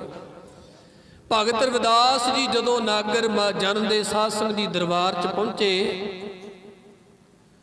ਉੱਥੇ ਉਹ ਪੁਜਾਰੀ ਲੋਕ ਸ਼ਿਕਾਇਤ ਕਰਨ ਵਾਲੇ ਵੀ ਬੈਠੇ। ਜਦੋਂ ਭਗਤ ਜੀ ਨੂੰ ਆਉਂਦਿਆਂ ਵੇਖਿਆ ਤੇ ਬੜੇ ਖੁਸ਼ ਹੋਏ, ਅੰਦਰੋਂ ਹੀ ਅੰਦਰ ਬੜੇ ਅੰਦਰੋਂ ਖੁਸ਼ ਹੋਏ ਵੀ ਹੁਣ ਦਰਬਾਰ ਦੇ ਵਿੱਚ ਪੇਸ਼ ਹੋ ਗਿਆ ਰਵਿਦਾਸ, ਸਜ਼ਾ ਮਿਲੂਗੀ, ਸਜ਼ਾ ਮਿਲੂਗੀ, ਸਾਡੀ ਸੁਣੀ ਗਈ। ਬਾਦਸ਼ਾਹ ਦੇ ਦਰਬਾਰ ਵਿੱਚ ਸਾਡੀ ਪੁਕਾਰ ਸੁਣੀ ਗਈ। ਹੁਣ ਰਵਿਦਾਸ ਪੇਸ਼ ਹੋਇਆ ਤੇ ਹੁਣ ਸਜ਼ਾ ਮਿਲੇਗੀ। ਜਦੋਂ ਸਾਹਮਣੇ ਭਗਤ ਰਵਿਦਾਸ ਜੀ ਆਏ, ਬੜੇ ਖੁਸ਼ ਹੁੰਦੇ ਆ ਤੇ ਬਾਦਸ਼ਾਹ ਨੂੰ ਫੇਰ ਕਹਿੰਦੇ ਆ, ਬਾਦਸ਼ਾਹ ਜੀ, ਇਹ ਨਾਗਰ ਜਨ ਜੀ ਆ ਤੁਹਾਡੇ ਸਾਹਮਣੇ ਖਲੋਤਾ ਭਗਤ ਰਵਿਦਾਸ, ਜਿਹੜਾ ਕੰਮ ਸਾਨੂੰ ਅਧਿਕਾਰ ਹੈ ਕਰਨ ਦਾ ਉਹ ਇਹ ਕਰਦਾ ਹੈ। ਵੇਦ ਸ਼ਾਸਤਰ ਪੜ੍ਹ ਕੇ ਅਸੀਂ ਸੁਣਾਉਣੇ ਨੇ, ਦੁਨੀਆ ਨੂੰ ਗਿਆਨ ਅਸੀਂ ਦੇਣਾ। ਇੱਕ ਜੁੱਤੀਆਂ ਗੰਢਣ ਵਾਲਾ ਲੋਕਾਂ ਨੂੰ ਉਪਦੇਸ਼ ਦਿੰਦਾ ਪਿਆ, ਇਹਨੂੰ ਸਜ਼ਾ ਦਿਓ। ਉੱਚੀ ਬੋਲਦੇ, ਫਿੱਕਾ ਬੋਲਦੇ, ਭਗਤ ਨੂੰ ਫਿੱਕਾ ਬੋਲਦੇ ਨੇ, ਭਗਤ ਨੂੰ ਮਾੜਾ ਕਹਿ ਰਹੇ ਨੇ। ਤੇ ਸਤਿਗੁਰੂ ਸੱਚੇ ਪਾਤਸ਼ਾਹ ਮਹਾਰਾਜ ਕਹਿੰਦੇ ਨੇ, ਨਾਨਕ ਫਿੱਕਾ ਬੋਲਿਆ ਤਨ ਮਨ ਫਿੱਕਾ ਹੋਏ। ਫਿੱਕੋ ਫਿੱਕਾ ਸਦੀਐ, ਫਿੱਕੇ ਫਿੱਕੀ ਸੋਏ। ਫਿੱਕਾ ਦਰਗਹਿ ਸੁੱਟੀਐ, ਮੋਹ ਥੁੱਕਾਂ ਫਿੱਕੇ ਪਾਏ। ਸਤਿਗੁਰੂ ਕਹਿੰਦੇ ਫਿੱਕਾ ਮੂਰਖ ਆਖੀਐ, ਪਾਣਾ ਲਹੈ ਸਜਾਏ। ਫਿੱਕਾ ਬੋਲਣ ਵਾਲੇ ਨੂੰ ਸਤਿਗੁਰੂ ਜੀ ਨੇ ਕਿੰਨਾ ਦੁਰਕਾਰਿਆ ਹੈ। ਫਿੱਕਾ ਬੋਲਣ ਵਾਲੇ ਦਾ ਤਨ ਤੇ ਮਨ ਫਿੱਕਾ ਹੋ ਜਾਂਦਾ ਹੈ। ਫਿੱਕਾ ਬੋਲਣ ਵਾਲੇ ਦੇ ਸਾਧ ਸੰਗਤ ਜੀ ਮੂੰਹ ਤੇ ਥੁੱਕਿਆ ਜਾਂਦਾ ਹੈ, ਐਸੀ ਫਟਕਾਰ। ਫਿੱਕਾ ਬੋਲਣ ਵਾਲੇ ਨੂੰ ਦਰਗਾਹ ਦੇ ਵਿੱਚ ਨਰਕਾਂ 'ਚ ਸੁੱਟਿਆ ਜਾਂਦਾ ਹੈ। ਫਿੱਕਾ ਦਰਗਹਿ ਸੁੱਟੀ ਹੈ, ਮੋਹੇ ਥੁੱਕਾਂ ਫਿੱਕੇ ਪਾਏ। ਸਤਿਗੁਰੂ ਕਹਿੰਦੇ ਫਿੱਕਾ ਮੂਰਖ ਆਖੀਏ। ਕਹਿੰਦੇ ਜਿਹੜਾ ਫਿੱਕੇ ਬੋਲ ਬੋਲਦਾ ਹੈ ਨਾ ਕਿਸੇ ਨੂੰ, ਉਹਨੂੰ ਜਾਣੋ। ਤੇ ਸਤਿਗੁਰੂ ਕਹਿੰਦੇ ਮੂਰਖ ਜਾਣੋ, ਆਖੋ ਸਤਨਾਮ ਸ੍ਰੀ ਵਾਹਿਗੁਰੂ। ਫਿੱਕਾ ਬੋਲਣ ਵਾਲੇ ਨੂੰ ਮੂਰਖ ਕਹੋ, ਉਹ ਮੂਰਖ ਹੈ ਕਿਉਂਕਿ ਫਿੱਕਾ ਬੋਲਦਾ ਹੈ। ਸਜ਼ਾ ਦਾ ਅਧਿਕਾਰੀ ਮਿੱਠਾ ਬੋਲਣ ਵਾਲਾ, ਬੰਦਗੀ ਕਰਨ ਵਾਲਾ ਨਹੀਂ। ਸਜ਼ਾ ਦਾ ਅਧਿਕਾਰੀ ਜਿਹੜਾ ਹੈ ਨਾ, ਉਹ ਫਿੱਕਾ ਬੋਲਣ ਵਾਲਾ ਹੈ। ਭਗਤ ਜੀ ਜਾ ਖੜੋਤੇ ਤੇ ਇਹ ਪੁਜਾਰੀ ਲੋਕ ਜਿਹੜੇ ਸਨ, ਜਿਹੜੇ ਭਗਤ ਰਵਿਦਾਸ ਜੀ ਤੋਂ ਦੁਖੀ ਸਨ, ਬਾਦਸ਼ਾਹ ਨਾਗਰਜਨ ਨੂੰ ਕਹਿੰਦੇ ਉੱਚੀ ਉੱਚੀ ਨੂੰ ਸਜ਼ਾ ਦਿਓ। ਜਿਹੜੇ ਕੰਮ ਕਰਨ ਦਾ ਅਧਿਕਾਰ ਇਹਨੂੰ ਨਹੀਂ ਮਿਲਿਆ, ਉਹ ਕੰਮ ਇਹ ਕਰਦਾ ਹੈ, ਭਗਤੀ ਕਰਦਾ ਹੈ, ਲੋਕਾਂ ਨੂੰ ਭਗਤੀ ਕਰਨ ਦਾ ਉਪਦੇਸ਼ ਦਿੰਦਾ ਹੈ। ਉੱਚੀ ਉੱਚੀ ਪੁਕਾਰਦੇ ਨੇ। ਪਰ ਸਤਿਗੁਰੂ ਸੱਚੇ ਪਾਤਸ਼ਾਹ ਜੀ ਕਹਿੰਦੇ ਨੇ, ਐਸੇ ਲੋਕਾਂ ਨੂੰ, ਉੱਚੇ ਬੋਲਣ ਵਾਲੇ ਲੋਕਾਂ ਨੂੰ ਤਾਂ ਪ੍ਰਮਾਤਮਾ ਤੋਂ ਡਰਨਾ ਚਾਹੀਦਾ ਹੈ। ਆਖੋ ਸਤਨਾਮ ਸ੍ਰੀ ਵਾਹਿਗੁਰੂ। ਕਿਉਂਕਿ ਉੱਚਾ ਬੋਲਣ ਵਾਲਿਆਂ ਨੂੰ ਉਹ ਇਹੋ ਜਿਹਾ ਹੇਠਾਂ ਸੁੱਟਦਾ ਹੈ ਕਿ ਮੁੜ ਕੇ ਸਾਧ ਸੰਗਤ ਜੀ ਉੱਠਣ ਜੋਗੇ ਨਹੀਂ ਰਹਿੰਦੇ। ਆਖੋ ਸਤਨਾਮ ਸ੍ਰੀ ਵਾਹਿਗੁਰੂ। ਇਸ ਤਰ੍ਹਾਂ ਸਾਧ ਸੰਗਤ ਜੀ ਕਿਹਾ, ਉੱਚਾ ਬੋਲਣ ਵਾਲਿਆਂ ਨੂੰ ਡਰੀਏ ਕਰਤਾਰ ਤੋਂ, ਉੱਚੇ ਨਾ ਬੋਲ ਬੋਲੀਏ। ਡਰੀਏ ਕਰਤਾਰ ਤੋਂ, ਉੱਚੇ ਨਾ ਬੋਲ ਬੋਲੀਏ। ਡਰੀਏ ਕਰਤਾਰ ਤੋਂ, ਉੱਚੇ ਨਾ ਬੋਲ ਬੋਲੀਏ। ਡਰੀਏ ਕਰਤਾਰ ਤੋਂ, ਉੱਚੇ ਨਾ ਬੋਲ ਬੋਲੀਏ। ਡਰੀਏ ਕਰਤਾਰ ਤੋਂ, ਉੱਚੇ ਨਾ ਬੋਲ ਬੋਲੀਏ। ਡਰੀਏ ਕਰਤਾਰ ਤੋਂ, ਉੱਚੇ ਨਾ ਬੋਲ ਬੋਲੀਏ। ਡਰੀਏ ਕਰਤਾਰ ਤੋਂ ਜੀ, ਉੱਚੇ ਨਾ ਬੋਲ ਬੋਲੀਏ। ਡਰੀਏ ਕਰਤਾਰ ਤੋਂ, ਉੱਚੇ ਨਾ ਬੋਲ ਬੋਲੀਏ। ਡਰੀਏ ਕਰਤਾਰ ਤੋਂ, ਉੱਚੇ ਨਾ ਬੋਲ ਬੋਲੀਏ। ਡਰੀਏ ਕਰਤਾਰ ਤੋਂ, ਉੱਚੇ ਨਾ ਬੋਲ ਬੋਲੀਏ। ਡਰੀਏ ਕਰਤਾਰ ਤੋਂ, ਉੱਚੇ ਨਾ ਬੋਲ ਬੋਲੀਏ। ਡਰੀਏ ਕਰਤਾਰ ਤੋਂ, ਉੱਚੇ ਨਾ ਬੋਲ ਬੋਲੀਏ। ਉੱਚੇ ਨਾ ਬੋਲ ਬੋਲੀਏ। ਉੱਚੇ ਨਾ ਬੋਲ ਬੋਲੀਏ। ਉੱਚੇ ਨਾ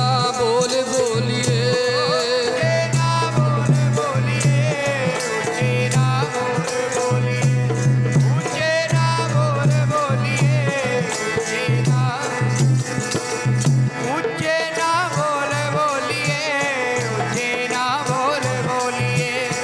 ਉੱਚੇ ਨਾ ਬੋਲ ਬੋਲੀਏ। ਡਰੀਏ ਕਰਤਾਰ ਤੋਂ ਜੀ, ਉੱਚੇ ਨਾ ਬੋਲ ਬੋਲੀਏ। ਡਰੀਏ ਕਰਤਾਰ ਤੋਂ, ਉੱਚੇ ਨਾ ਬੋਲ ਬੋਲੀਏ। ਡਰੀਏ ਕਰਤਾਰ ਤੋਂ, ਉੱਚੇ ਨਾ ਬੋਲ ਬੋਲੀਏ। ਡਰੀਏ ਕਰਤਾਰ ਤੋਂ, ਉੱਚੇ ਨਾ ਬੋਲ।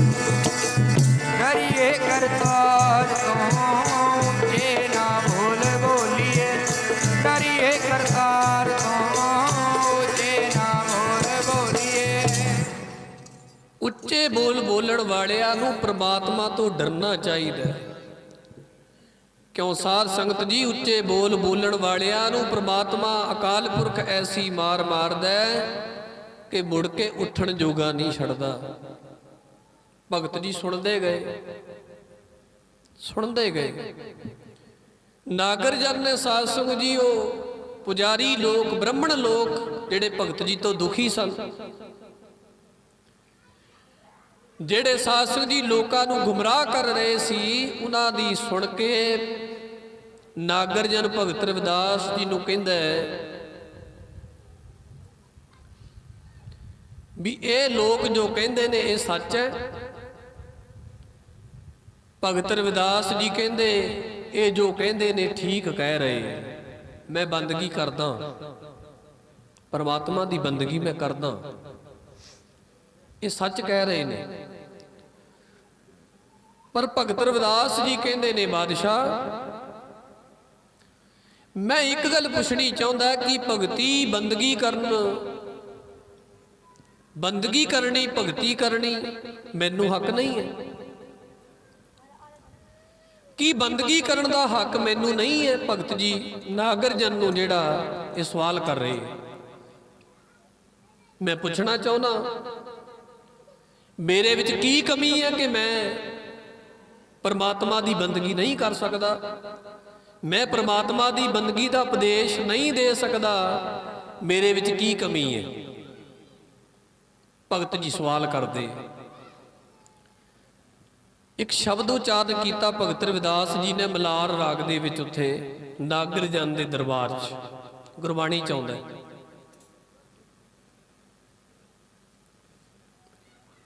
भगत रविदास जी कहते ने नागर जना मेरी जात विख्यात चमारंग। कहते बादशाह सुन, मेरी जेड़ी जात है ना वो चमार जात है, मैं चमार जात करके मशहूर हाँ। मेरी जात करके मैनू दुनिया के लोग याद करते ने। पर भगत जी कहते ने हृदय राम गोबिंद गुण सारंग। पर भगत रविदास जी कहते भावें मैं नीच जात विच जन्मिया हाँ, भावें मैनू लोग नीच जात दा कह के दुरकारदे ने, मैं मनदा हाँ। मैं इस गल तो मुनकर नहीं हाँ, मैं मनदा हाँ कि दुनिया के लोग मैनू नीच जात वाला कह के पुकारदे ने।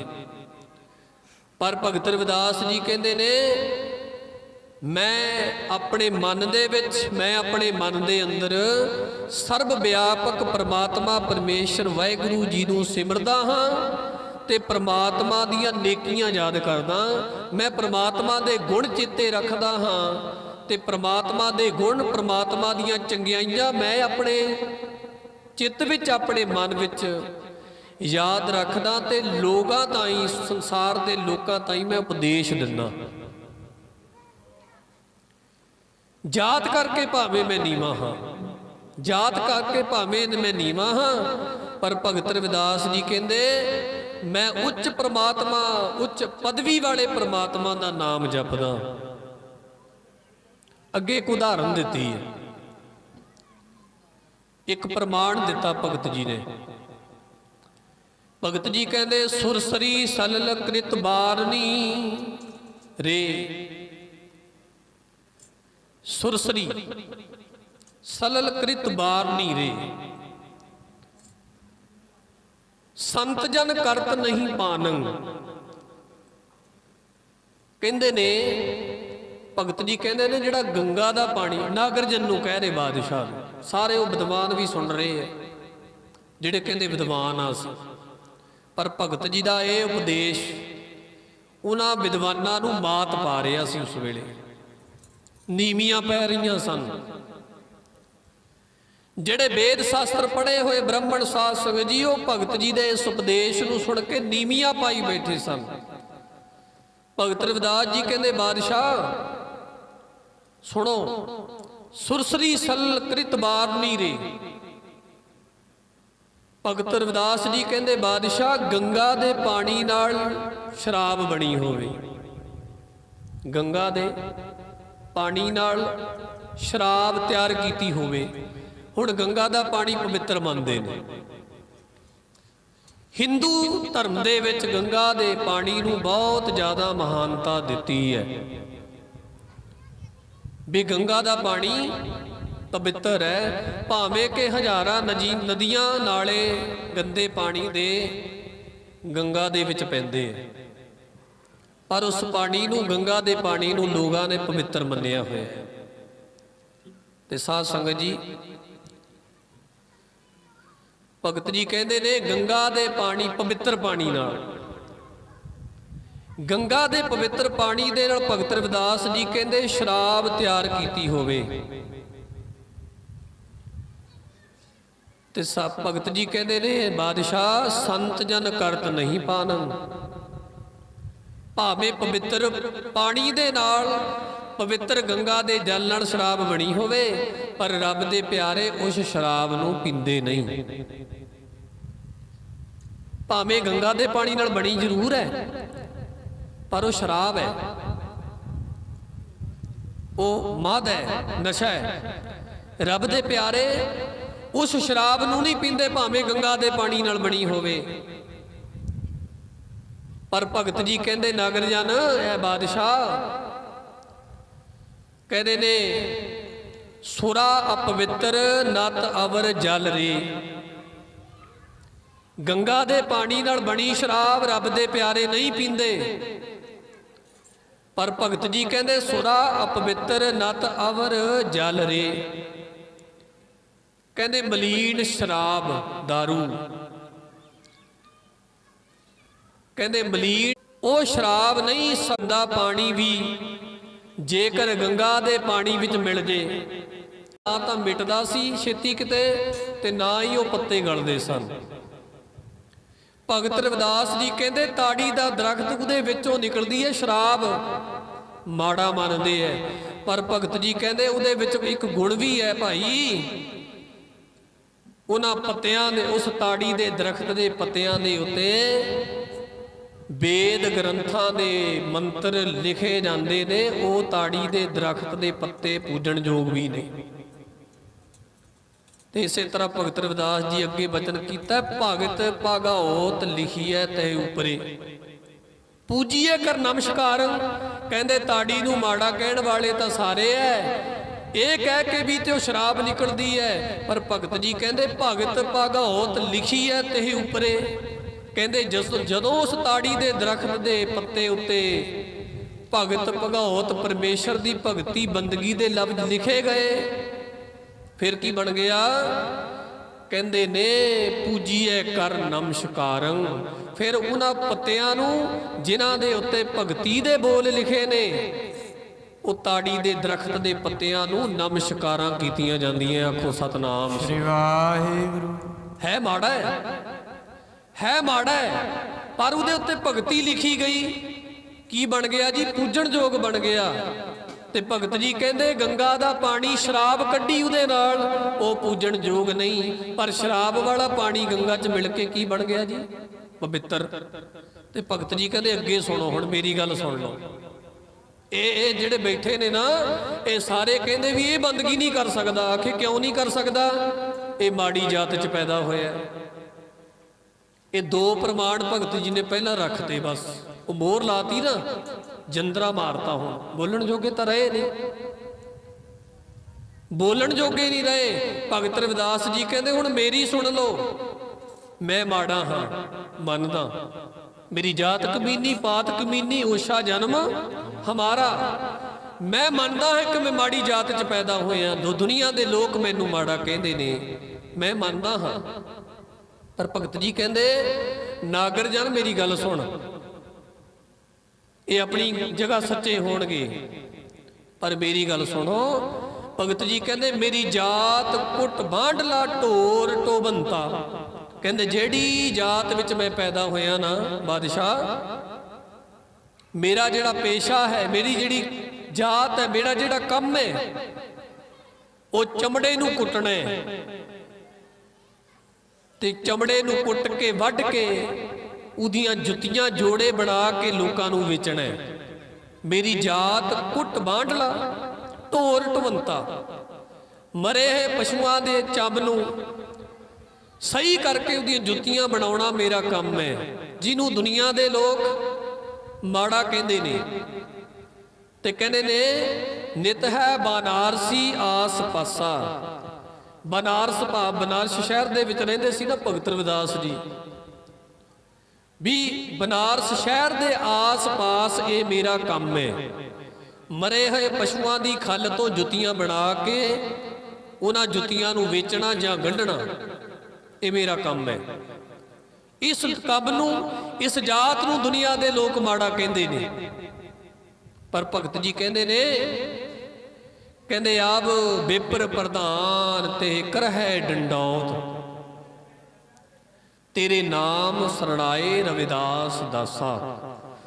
कहंदे ने भगत रविदास जी कहंदे ने मेरी जात भावें माड़ी है, मेरा काम भावें माड़ा है, पर मैं माड़ी जात च रह के माड़े काम नूं करदियां मैं कीता की जी उस अकाल पुरख वाहिगुरू परमेश्वर की बंदगी कीती है। कहते फिर ये दसो ਮੈਂ ਉਸ ਪ੍ਰਮਾਤਮਾ ਪਰਮੇਸ਼ਰ ਦੀ, ਪਵਿੱਤਰ ਪ੍ਰਮਾਤਮਾ ਪਰਮੇਸ਼ਰ ਦੀ ਬੰਦਗੀ ਕਰਕੇ ਫਿਰ ਮੈਂ ਮਾੜਾ ਕਿੱਥੋਂ ਰਹਿ ਗਿਆ। ਸ਼ਰਾਬ ਵਾਲਾ ਪਾਣੀ ਗੰਗਾ 'ਚ ਪੈ ਕੇ ਉਹਦੇ ਵਰਗਾ ਹੀ ਬਣ ਗਿਆ। ਉਹਨੂੰ ਮਾੜਾ ਕਹਿੰਦੇ ਸੀ ਨਾ, ਉਹ ਤੋਂ ਸ਼ਰਾਬ ਕੱਢੀ ਕਹਿੰਦੇ ਮਾੜੀ ਹੈ, ਪਰ ਉਹੀ ਪਾਣੀ ਨਦੀ ਵਿੱਚ ਸੁੱਟਿਆ ਗਿਆ, ਨਾਲੇ ਵਿੱਚ ਸੁੱਟਿਆ ਗਿਆ ਤੇ ਜਾ ਕੇ ਪੈ ਗਿਆ ਗੰਗਾ ਦੇ ਪਾਣੀ 'ਚ। ਉੱਥੇ ਜਾ ਕੇ ਕੀ ਹੋ ਗਿਆ ਜੀ? ਪੂਜਣ ਯੋਗ ਬਣ ਗਿਆ। ਭਗਤ ਜੀ ਕਹਿੰਦੇ ਨੇ ਤਾੜੀ ਦਾ ਦਰਖਤ ਸ਼ਰਾਬ ਨਿਕਲਦੀ ਹੈ ਭਾਈ ਉਹਦੇ ਚੋਂ, ਉਹਨੂੰ ਕਹਿੰਦੇ ਨੇ ਮਾੜਾ, ਪਰ ਉਸ ਤਾੜੀ ਦੇ ਦਰਖਤ ਦੇ ਪੱਤਿਆਂ ਦੇ ਉੱਤੇ ਪਰਮੇਸ਼ਰ ਦੀ ਸਿਫਤ ਲਿਖੀ ਗਈ। ਉਸ ਤਾੜੀ ਦੇ ਦਰਖਤ ਦੇ ਪੱਤਿਆਂ ਦੇ ਉੱਤੇ ਪ੍ਰਮਾਤਮਾ ਦੇ ਗੁਣ ਲਿਖੇ ਗਏ ਤੇ ਲੋਕੀ ਸਾਧ ਸੰਗਤ ਜੀ ਉਸ ਤਾੜੀ ਦੇ ਦਰਖਤ ਦੇ ਪੱਤਿਆਂ ਦੇ ਉੱਤੇ ਪ੍ਰਮਾਤਮਾ ਦੇ ਨਾਂ ਲਿਖੇ ਨੂੰ ਨਮਸਕਾਰਾਂ ਕਰਦੇ ਐ। ਤੇ ਭਗਤ ਰਵਿਦਾਸ ਜੀ ਕਹਿੰਦੇ ਜਾਤ ਕਰਕੇ ਭਾਵੇਂ ਮੈਂ ਮਾੜਾ ਕਿਉਂ ਨਹੀਂ ਹੈ, ਜਾਤ ਕਰਕੇ ਭਾਵੇਂ ਮੈਂ ਤਾੜੀ ਦੇ ਦਰਖਤ ਵਰਗਾ ਹਾਂ, ਜਾਤ ਕਰਕੇ ਕੰਮ ਕਰਕੇ ਭਾਵੇਂ ਮੈਂ ਉਹ ਸ਼ਰਾਬ ਵਰਗਾ ਜਿਹੜੀ ਗੰਗਾ ਦੇ ਪਾਣੀ ਤੋਂ ਬਣੀ ਹੈ, ਪਰ ਭਗਤ ਜੀ ਕਹਿੰਦੇ ਨੇ ਮੈਂ ਉਸ ਉੱਚ ਅਹੁਦੇ ਵਾਲੇ ਉਸ ਪ੍ਰਮਾਤਮਾ ਦੀ ਸਿਫਤ ਕੀਤੀ ਹੈ, ਉਹਦੀ ਬੰਦਗੀ ਕੀਤੀ, ਉਹਦਾ ਨਾਮ ਜਪਿਆ। ਫਿਰ ਦੱਸੋ ਮੈਂ ਕਿੱਥੋਂ ਪਵਿੱਤਰ ਰਹਿ ਗਿਆ? ਰੱਬ ਦਾ ਨਾਮ ਜਪ ਕੇ ਮੈਂ ਤਾਂ ਪਵਿੱਤਰ ਹੋ ਗਿਆ, ਮੈਂ ਤਾਂ ਬੰਦਗੀ ਕਰਕੇ ਪਵਿੱਤਰ ਹੋ ਗਿਆ। ਭਗਤ ਰਵਿਦਾਸ ਜੀ ਕਹਿੰਦੇ ਨਾਗਰ ਜਨ ਮੈਨੂੰ ਦੱਸ ਪਰਮਾਤਮਾ ਦੀ ਬੰਦਗੀ ਕਰਕੇ ਕਿੱਧਰੋਂ ਮੈਂ ਮਾੜੀ ਜਾਤ ਵਾਲਾ ਰਹਿ ਗਿਆ? ਰੱਬ ਦੀ ਬੰਦਗੀ ਕਰਕੇ ਮੇਰੀ ਵੀ ਜਾਤ ਪਰਮਾਤਮਾ ਵਾਲੀ ਉਹ ਬਣ ਗਈ। ਆਖੋ ਸਤਨਾਮ ਸ੍ਰੀ ਵਾਹਿਗੁਰੂ। ਜਦੋਂ ਇਹ ਉਪਦੇਸ਼ ਭਗਤ ਰਵਿਦਾਸ ਜੀ ਨੇ ਦਿੱਤਾ ਨਾ, ਫਿਰ ਸਾਧ ਸੰਗਤ ਜੀ ਕੀ ਹੋਇਆ? ਭਗਤ ਜੀ ਕਹਿੰਦੇ ਨੇ ਅਬ ਵਿਪਰ ਪ੍ਰਧਾਨ ਤਹਿ ਕਰੇ ਡੰਡੋਤ। ਫਿਰ ਭਗਤ ਜੀ ਕਹਿੰਦੇ ਨਾ ਹੁਣ ਜਿਹੜੇ ਬ੍ਰਾਹਮਣਾਂ ਦੇ ਮੁਖੀ ਨੇ ਨਾ, ਉਹ ਲੰਮੇ ਪੈ ਪੈ ਕੇ ਮੇਰੇ ਅੱਗੇ ਨਮਸਕਾਰਾਂ ਕਰਨ ਲੱਗ ਪਏ। ਅਬ ਵਿਪਰ ਪ੍ਰਧਾਨ ਤਹਿ ਕਰੇ ਡੰਡੋਤ, ਤੇਰੇ ਨਾਮ ਸਰਣਾਏ ਰਵਿਦਾਸ ਦਾਸਾ। ਕਿਉਂਕਿ ਸਾਧ ਸੰਗਤ ਜੀ ਭਗਤ ਰਵਿਦਾਸ ਜੀ ਕਹਿੰਦੇ ਰਵਿਦਾਸ ਨੇ ਪ੍ਰਮਾਤਮਾ ਦੇ ਨਾਮ ਦੀ ਸ਼ਰਨ ਲਈ ਹੈ, ਰਵਿਦਾਸ ਨੇ ਪਰਮੇਸ਼ਰ ਦਾ ਨਾਮ ਜਪਿਆ। ਇਸ ਕਰਕੇ ਉਹ ਨਾਮ ਦੀ ਬਰਕਤ ਦੁਆਰਾ ਉਹ ਪੁਜਾਰੀ ਲੋਕ, ਬ੍ਰਾਹਮਣ ਲੋਕ, ਪੰਡਤ ਲੋਕ ਜਿਹੜੇ ਸ਼ਿਕਾਇਤਾਂ ਲੈ ਕੇ ਆਏ ਸੀ, ਭਗਤ ਜੀ ਦਾ ਇਹ ਉਪਦੇਸ਼ ਸੁਣ ਕੇ ਭਗਤ ਜੀ ਦੇ ਪੈਰਾਂ ਤੇ ਡਿੱਗੇ, ਨਮਸਕਾਰਾਂ ਕੀਤੀਆਂ ਤੇ ਭਗਤ ਰਵਿਦਾਸ ਜੀ ਦੀ ਸੋਭਾ ਜਿਹੜੀ ਹੈ ਉਹ ਸਾਧ ਸੰਗਤ ਜੀ ਪੂਰੇ ਬਨਾਰਸ ਸ਼ਹਿਰ ਦੇ ਵਿੱਚ ਭਗਤ ਰਵਿਦਾਸ ਜੀ ਦਾ ਬੋਲਬਾਲਾ ਹੋਇਆ।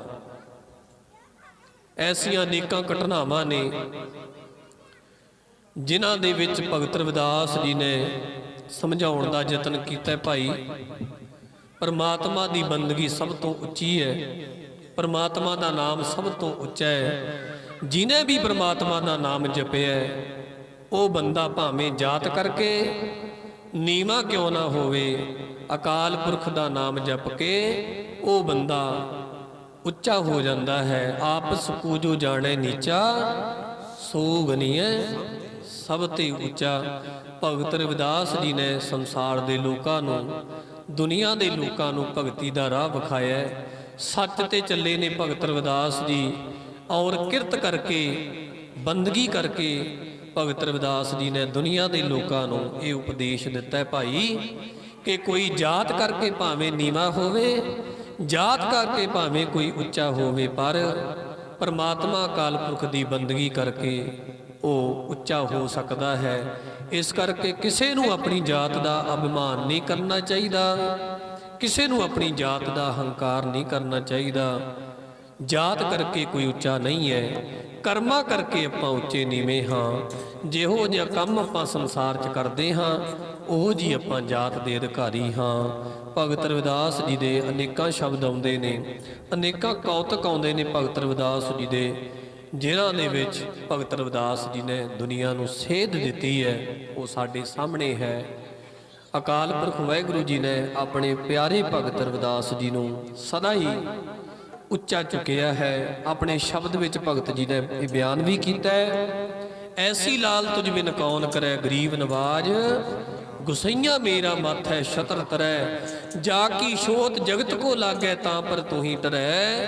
नीचा है ऊंच करे मेरा गोविंद, काहू ते ना डरै। भी परमात्मा नीविਆਂ ਨੂੰ ਉੱਚਾ ਚੁੱਕਦਾ ਹੈ, ਆਪਣੇ ਪਿਆਰੇ ਦੇ ਮੱਥੇ ਦੇ ਉੱਤੇ ਬੰਦਗੀ ਦਾ ਛਤਰ, ਇੱਜ਼ਤ ਦਾ ਛਤਰ ਝੁਲਾ ਦਿੰਦਾ ਹੈ ਪਰਮੇਸ਼ਰ ਵਾਹਿਗੁਰੂ। ਇਹ ਉਹਦੇ ਵਿੱਚ ਤਾਕਤ ਹੈ। ਸੋ ਆਪਾਂ ਸਮਾਂ ਲਾਇਆ, ਪਹਿਲਾਂ ਅਸੀਂ ਇੱਕ ਜਗ੍ਹਾ ਹੋਰ ਹਾਜ਼ਰੀ ਭਰ ਕੇ ਆਏ ਆ, ਉੱਥੋਂ ਸਮਾਪਤੀ ਕਰਕੇ ਫਿਰ ਇੱਥੇ ਆਏ ਆ।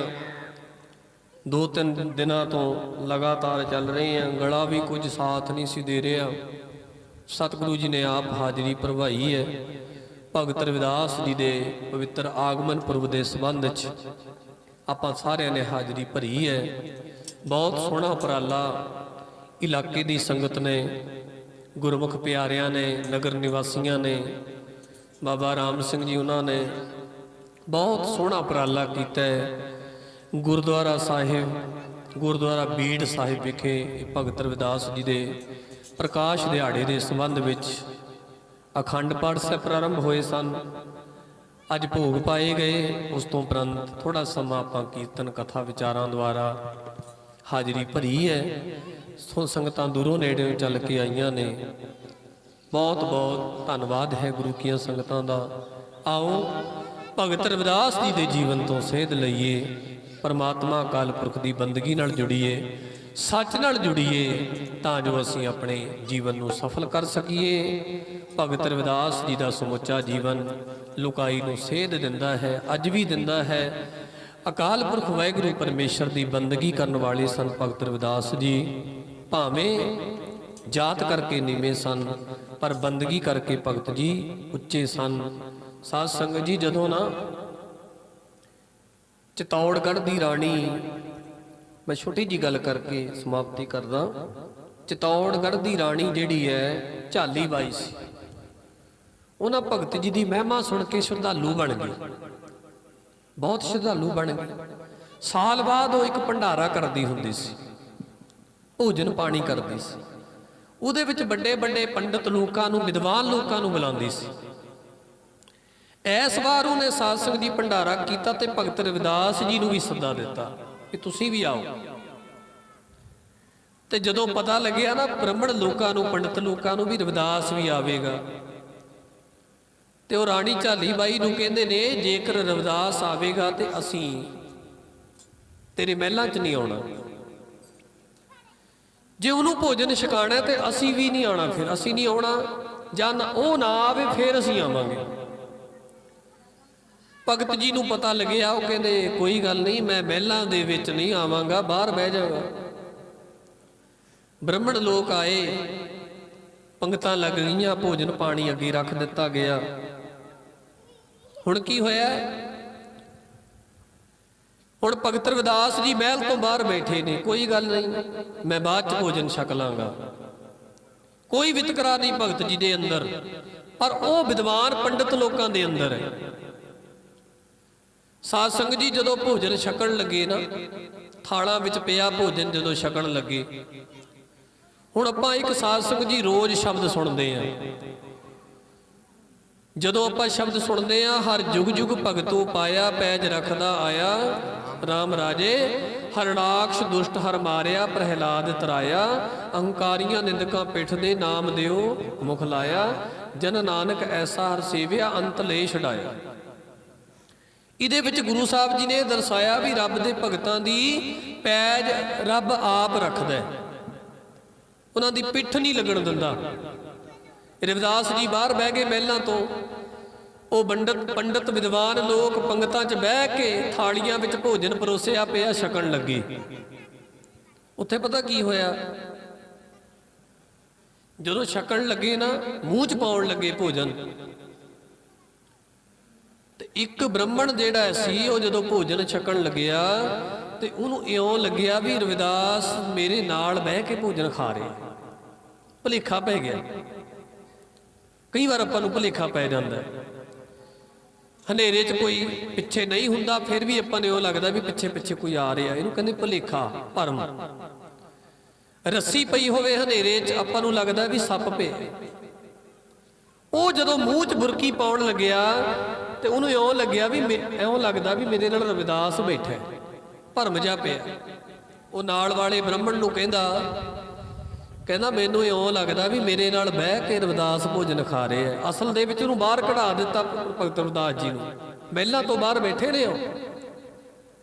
ਪਰ ਜਦੋਂ ਭੋਜਨ ਖਾਣ ਲੱਗੇ ਉਹ ਕਹਿੰਦਾ ਦੂਸਰੇ ਨੂੰ ਕਹਿੰਦਾ ਵੀ ਮੇਰੇ ਨਾਲ ਇਉਂ ਲੱਗਦਾ ਮੈਨੂੰ ਵੀ ਰਵਿਦਾਸ ਬਹਿ ਕੇ ਖਾ ਰਹੇ ਆ। ਤੇ ਉਹ ਜਦੋਂ ਉਹਨੇ ਇੱਧਰ ਵੇਖਿਆ ਆਪਣੇ ਸਾਈਡ ਤੇ ਉਹਨੂੰ ਵੀ ਲੱਗਿਆ, ਉਹ ਕਹਿੰਦਾ ਵੀ ਲੱਗਦਾ ਤਾਂ ਮੈਨੂੰ ਵੀ ਮੇਰੇ ਨਾਲ ਵੀ ਬੈਠਾ ਹੈ। ਫਿਰ ਤੀਜੇ ਤੇ ਗੱਲ ਗਈ।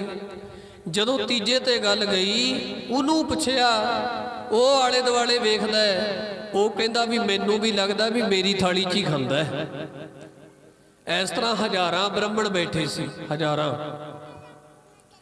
ਹਜ਼ਾਰਾਂ ਬ੍ਰਾਹਮਣ ਰਾਣੀ ਦੇ ਮਹਿਲ 'ਚ ਬੈਠੇ ਭੋਜਨ ਖਾ ਰਹੇ ਨੇ, ਹੱਥਾਂ 'ਚ ਭੋਜਨ ਪਕੜਿਆ, ਹਲੇ ਮੂੰਹ 'ਚ ਨਹੀਂ ਪਾਇਆ। ਸਾਰ ਸੰਗਤ ਜੀ ਅੱਗੇ ਤੋਂ ਅੱਗੇ ਜਦੋਂ ਆਵਾਜ਼ਾਂ ਪੈ ਰਹੀਆਂ ਨੇ, ਹਰ ਇੱਕ ਬ੍ਰਾਹਮਣ ਦੇ ਮੂੰਹ ਤੋਂ ਇਹ ਆਵਾਜ਼ ਆਉਂਦੀ ਹੈ, ਮੇਰੇ ਨਾਲ ਬਹਿ ਕੇ ਰਵਿਦਾਸ ਖਾ ਰਿਹਾ, ਮੇਰੇ ਨਾਲ ਬਹਿ ਕੇ ਰਵਿਦਾਸ ਖਾ ਰਿਹਾ। ਸਾਰੇ ਚਤੌੜਗੜ੍ਹ ਦੀ ਰਾਣੀ ਝਾਲੀ ਬਾਈ ਦੇ ਸਾਰੇ ਮਹਿਲ ਵਿੱਚ ਭੋਜਨ ਤਾਂ ਕੀ ਛਕਣਾ ਸੀ ਉਹਨਾਂ ਨੇ, ਰੌਲਾ ਪੈ ਗਿਆ, ਰਵਿਦਾਸ ਰਵਿਦਾਸ ਰਵਿਦਾਸ ਹੋ ਗਈ, ਰੌਲਾ ਪੈ ਗਿਆ। ਰਵਿਦਾਸ, ਮੇਰੇ ਨਾਲ ਰਵਿਦਾਸ ਬੈਠਾ ਹੈ। ਉਹ ਕਹਿੰਦਾ ਮੇਰੇ ਨਾਲ ਰਵਿਦਾਸ ਬੈਠਾ, ਮੇਰੇ ਨਾਲ ਰਵਿਦਾਸ ਬੈਠਾ ਹੈ। ਉੱਚੀ ਉੱਚੀ ਸਾਰ ਸੰਗਤ ਜੀ ਰੌਲਾ ਪੈ ਗਿਆ। ਜਦੋਂ ਰਵਿਦਾਸ ਹੋਈ ਨਾ, ਭਗਤ ਰਵਿਦਾਸ ਜੀ ਮਹਿਲ ਤੋਂ ਬਾਹਰ ਬੈਠੇ, ਕੰਨਾਂ 'ਚ ਆਵਾਜ਼ ਪਈ। ਕੀ ਆਵਾਜ਼ ਪਈ? ਸਾਰੇ ਮਹਿਲ ਵਿੱਚ ਰੌਲਾ ਪੈ ਰਿਹਾ ਹੈ, ਰਵਿਦਾਸ ਹੋ ਰਹੀ ਹੈ। ਤੇ ਕਿਉਂਕਿ ਸਾਧ ਸੰਗਤ ਜੀ ਪੈਜ ਰੱਖਦਾ ਆਇਆ ਰਾਮ ਰਾਜੇ, ਰੱਬ ਦੇ ਪਿਆਰੇ ਦੀ ਪਿੱਠ ਪ੍ਰਮਾਤਮਾ ਲੱਗਣ ਥੋੜਾ ਦਿੰਦਾ ਹੈ। ਤੇ ਸਾਧ ਸੰਗਤ ਜੀ ਫਿਰ ਭਗਤ ਰਵਿਦਾਸ ਜੀ ਮਹਿਲ ਤੋਂ ਬਾਹਰ ਬੈਠੇ, ਇਹ ਸ਼ਬਦ ਉਚਾਰਨ ਕੀਤਾ ਪ੍ਰਮਾਤਮਾ ਦੇ ਪਿਆਰ ਦੇ ਵਿੱਚ। ਕਹਿੰਦੇ ਪ੍ਰਮਾਤਮਾ ਮੈਨੂੰ ਤਾਂ ਇਹਨਾਂ ਨੇ ਬਾਹਰ ਬਿਠਾਤਾ ਸੀ, ਮੈਨੂੰ ਤਾਂ ਨੀਚ ਕਹਿ ਕੇ ਬਾਹਰ ਬਿਠਾਇਆ ਮਹਿਲ ਤੋਂ, ਵੀ ਇਹ ਸਾਡੇ ਨਾਲ ਭੋਜਨ ਨਹੀਂ ਛਕ ਸਕਦਾ, ਪਰ ਮਹਿਲ ਦੇ ਅੰਦਰੋਂ ਤਾਂ ਆਵਾਜ਼ਾਂ ਰਵਿਦਾਸ ਦੀਆਂ ਆ ਰਹੀਆਂ ਨੇ। ਤੇ ਸਾਧ ਸੰਗਤ ਜੀ ਸੁਰਤ ਜੁੜ ਗਈ ਭਗਤ ਰਵਿਦਾਸ ਦੀ, ਤੇ ਪ੍ਰਮਾਤਮਾ ਨਾਲ ਗੱਲਾਂ ਕਰਦੇ ਹੋਏ ਭਗਤ ਜੀ ਕਹਿੰਦੇ ਐਸੀ ਐਸੀ ਮੇਰੇ ਲਾਲ ਤੁਝ ਬਿਨ ਕੌਣ ਕਰੈ,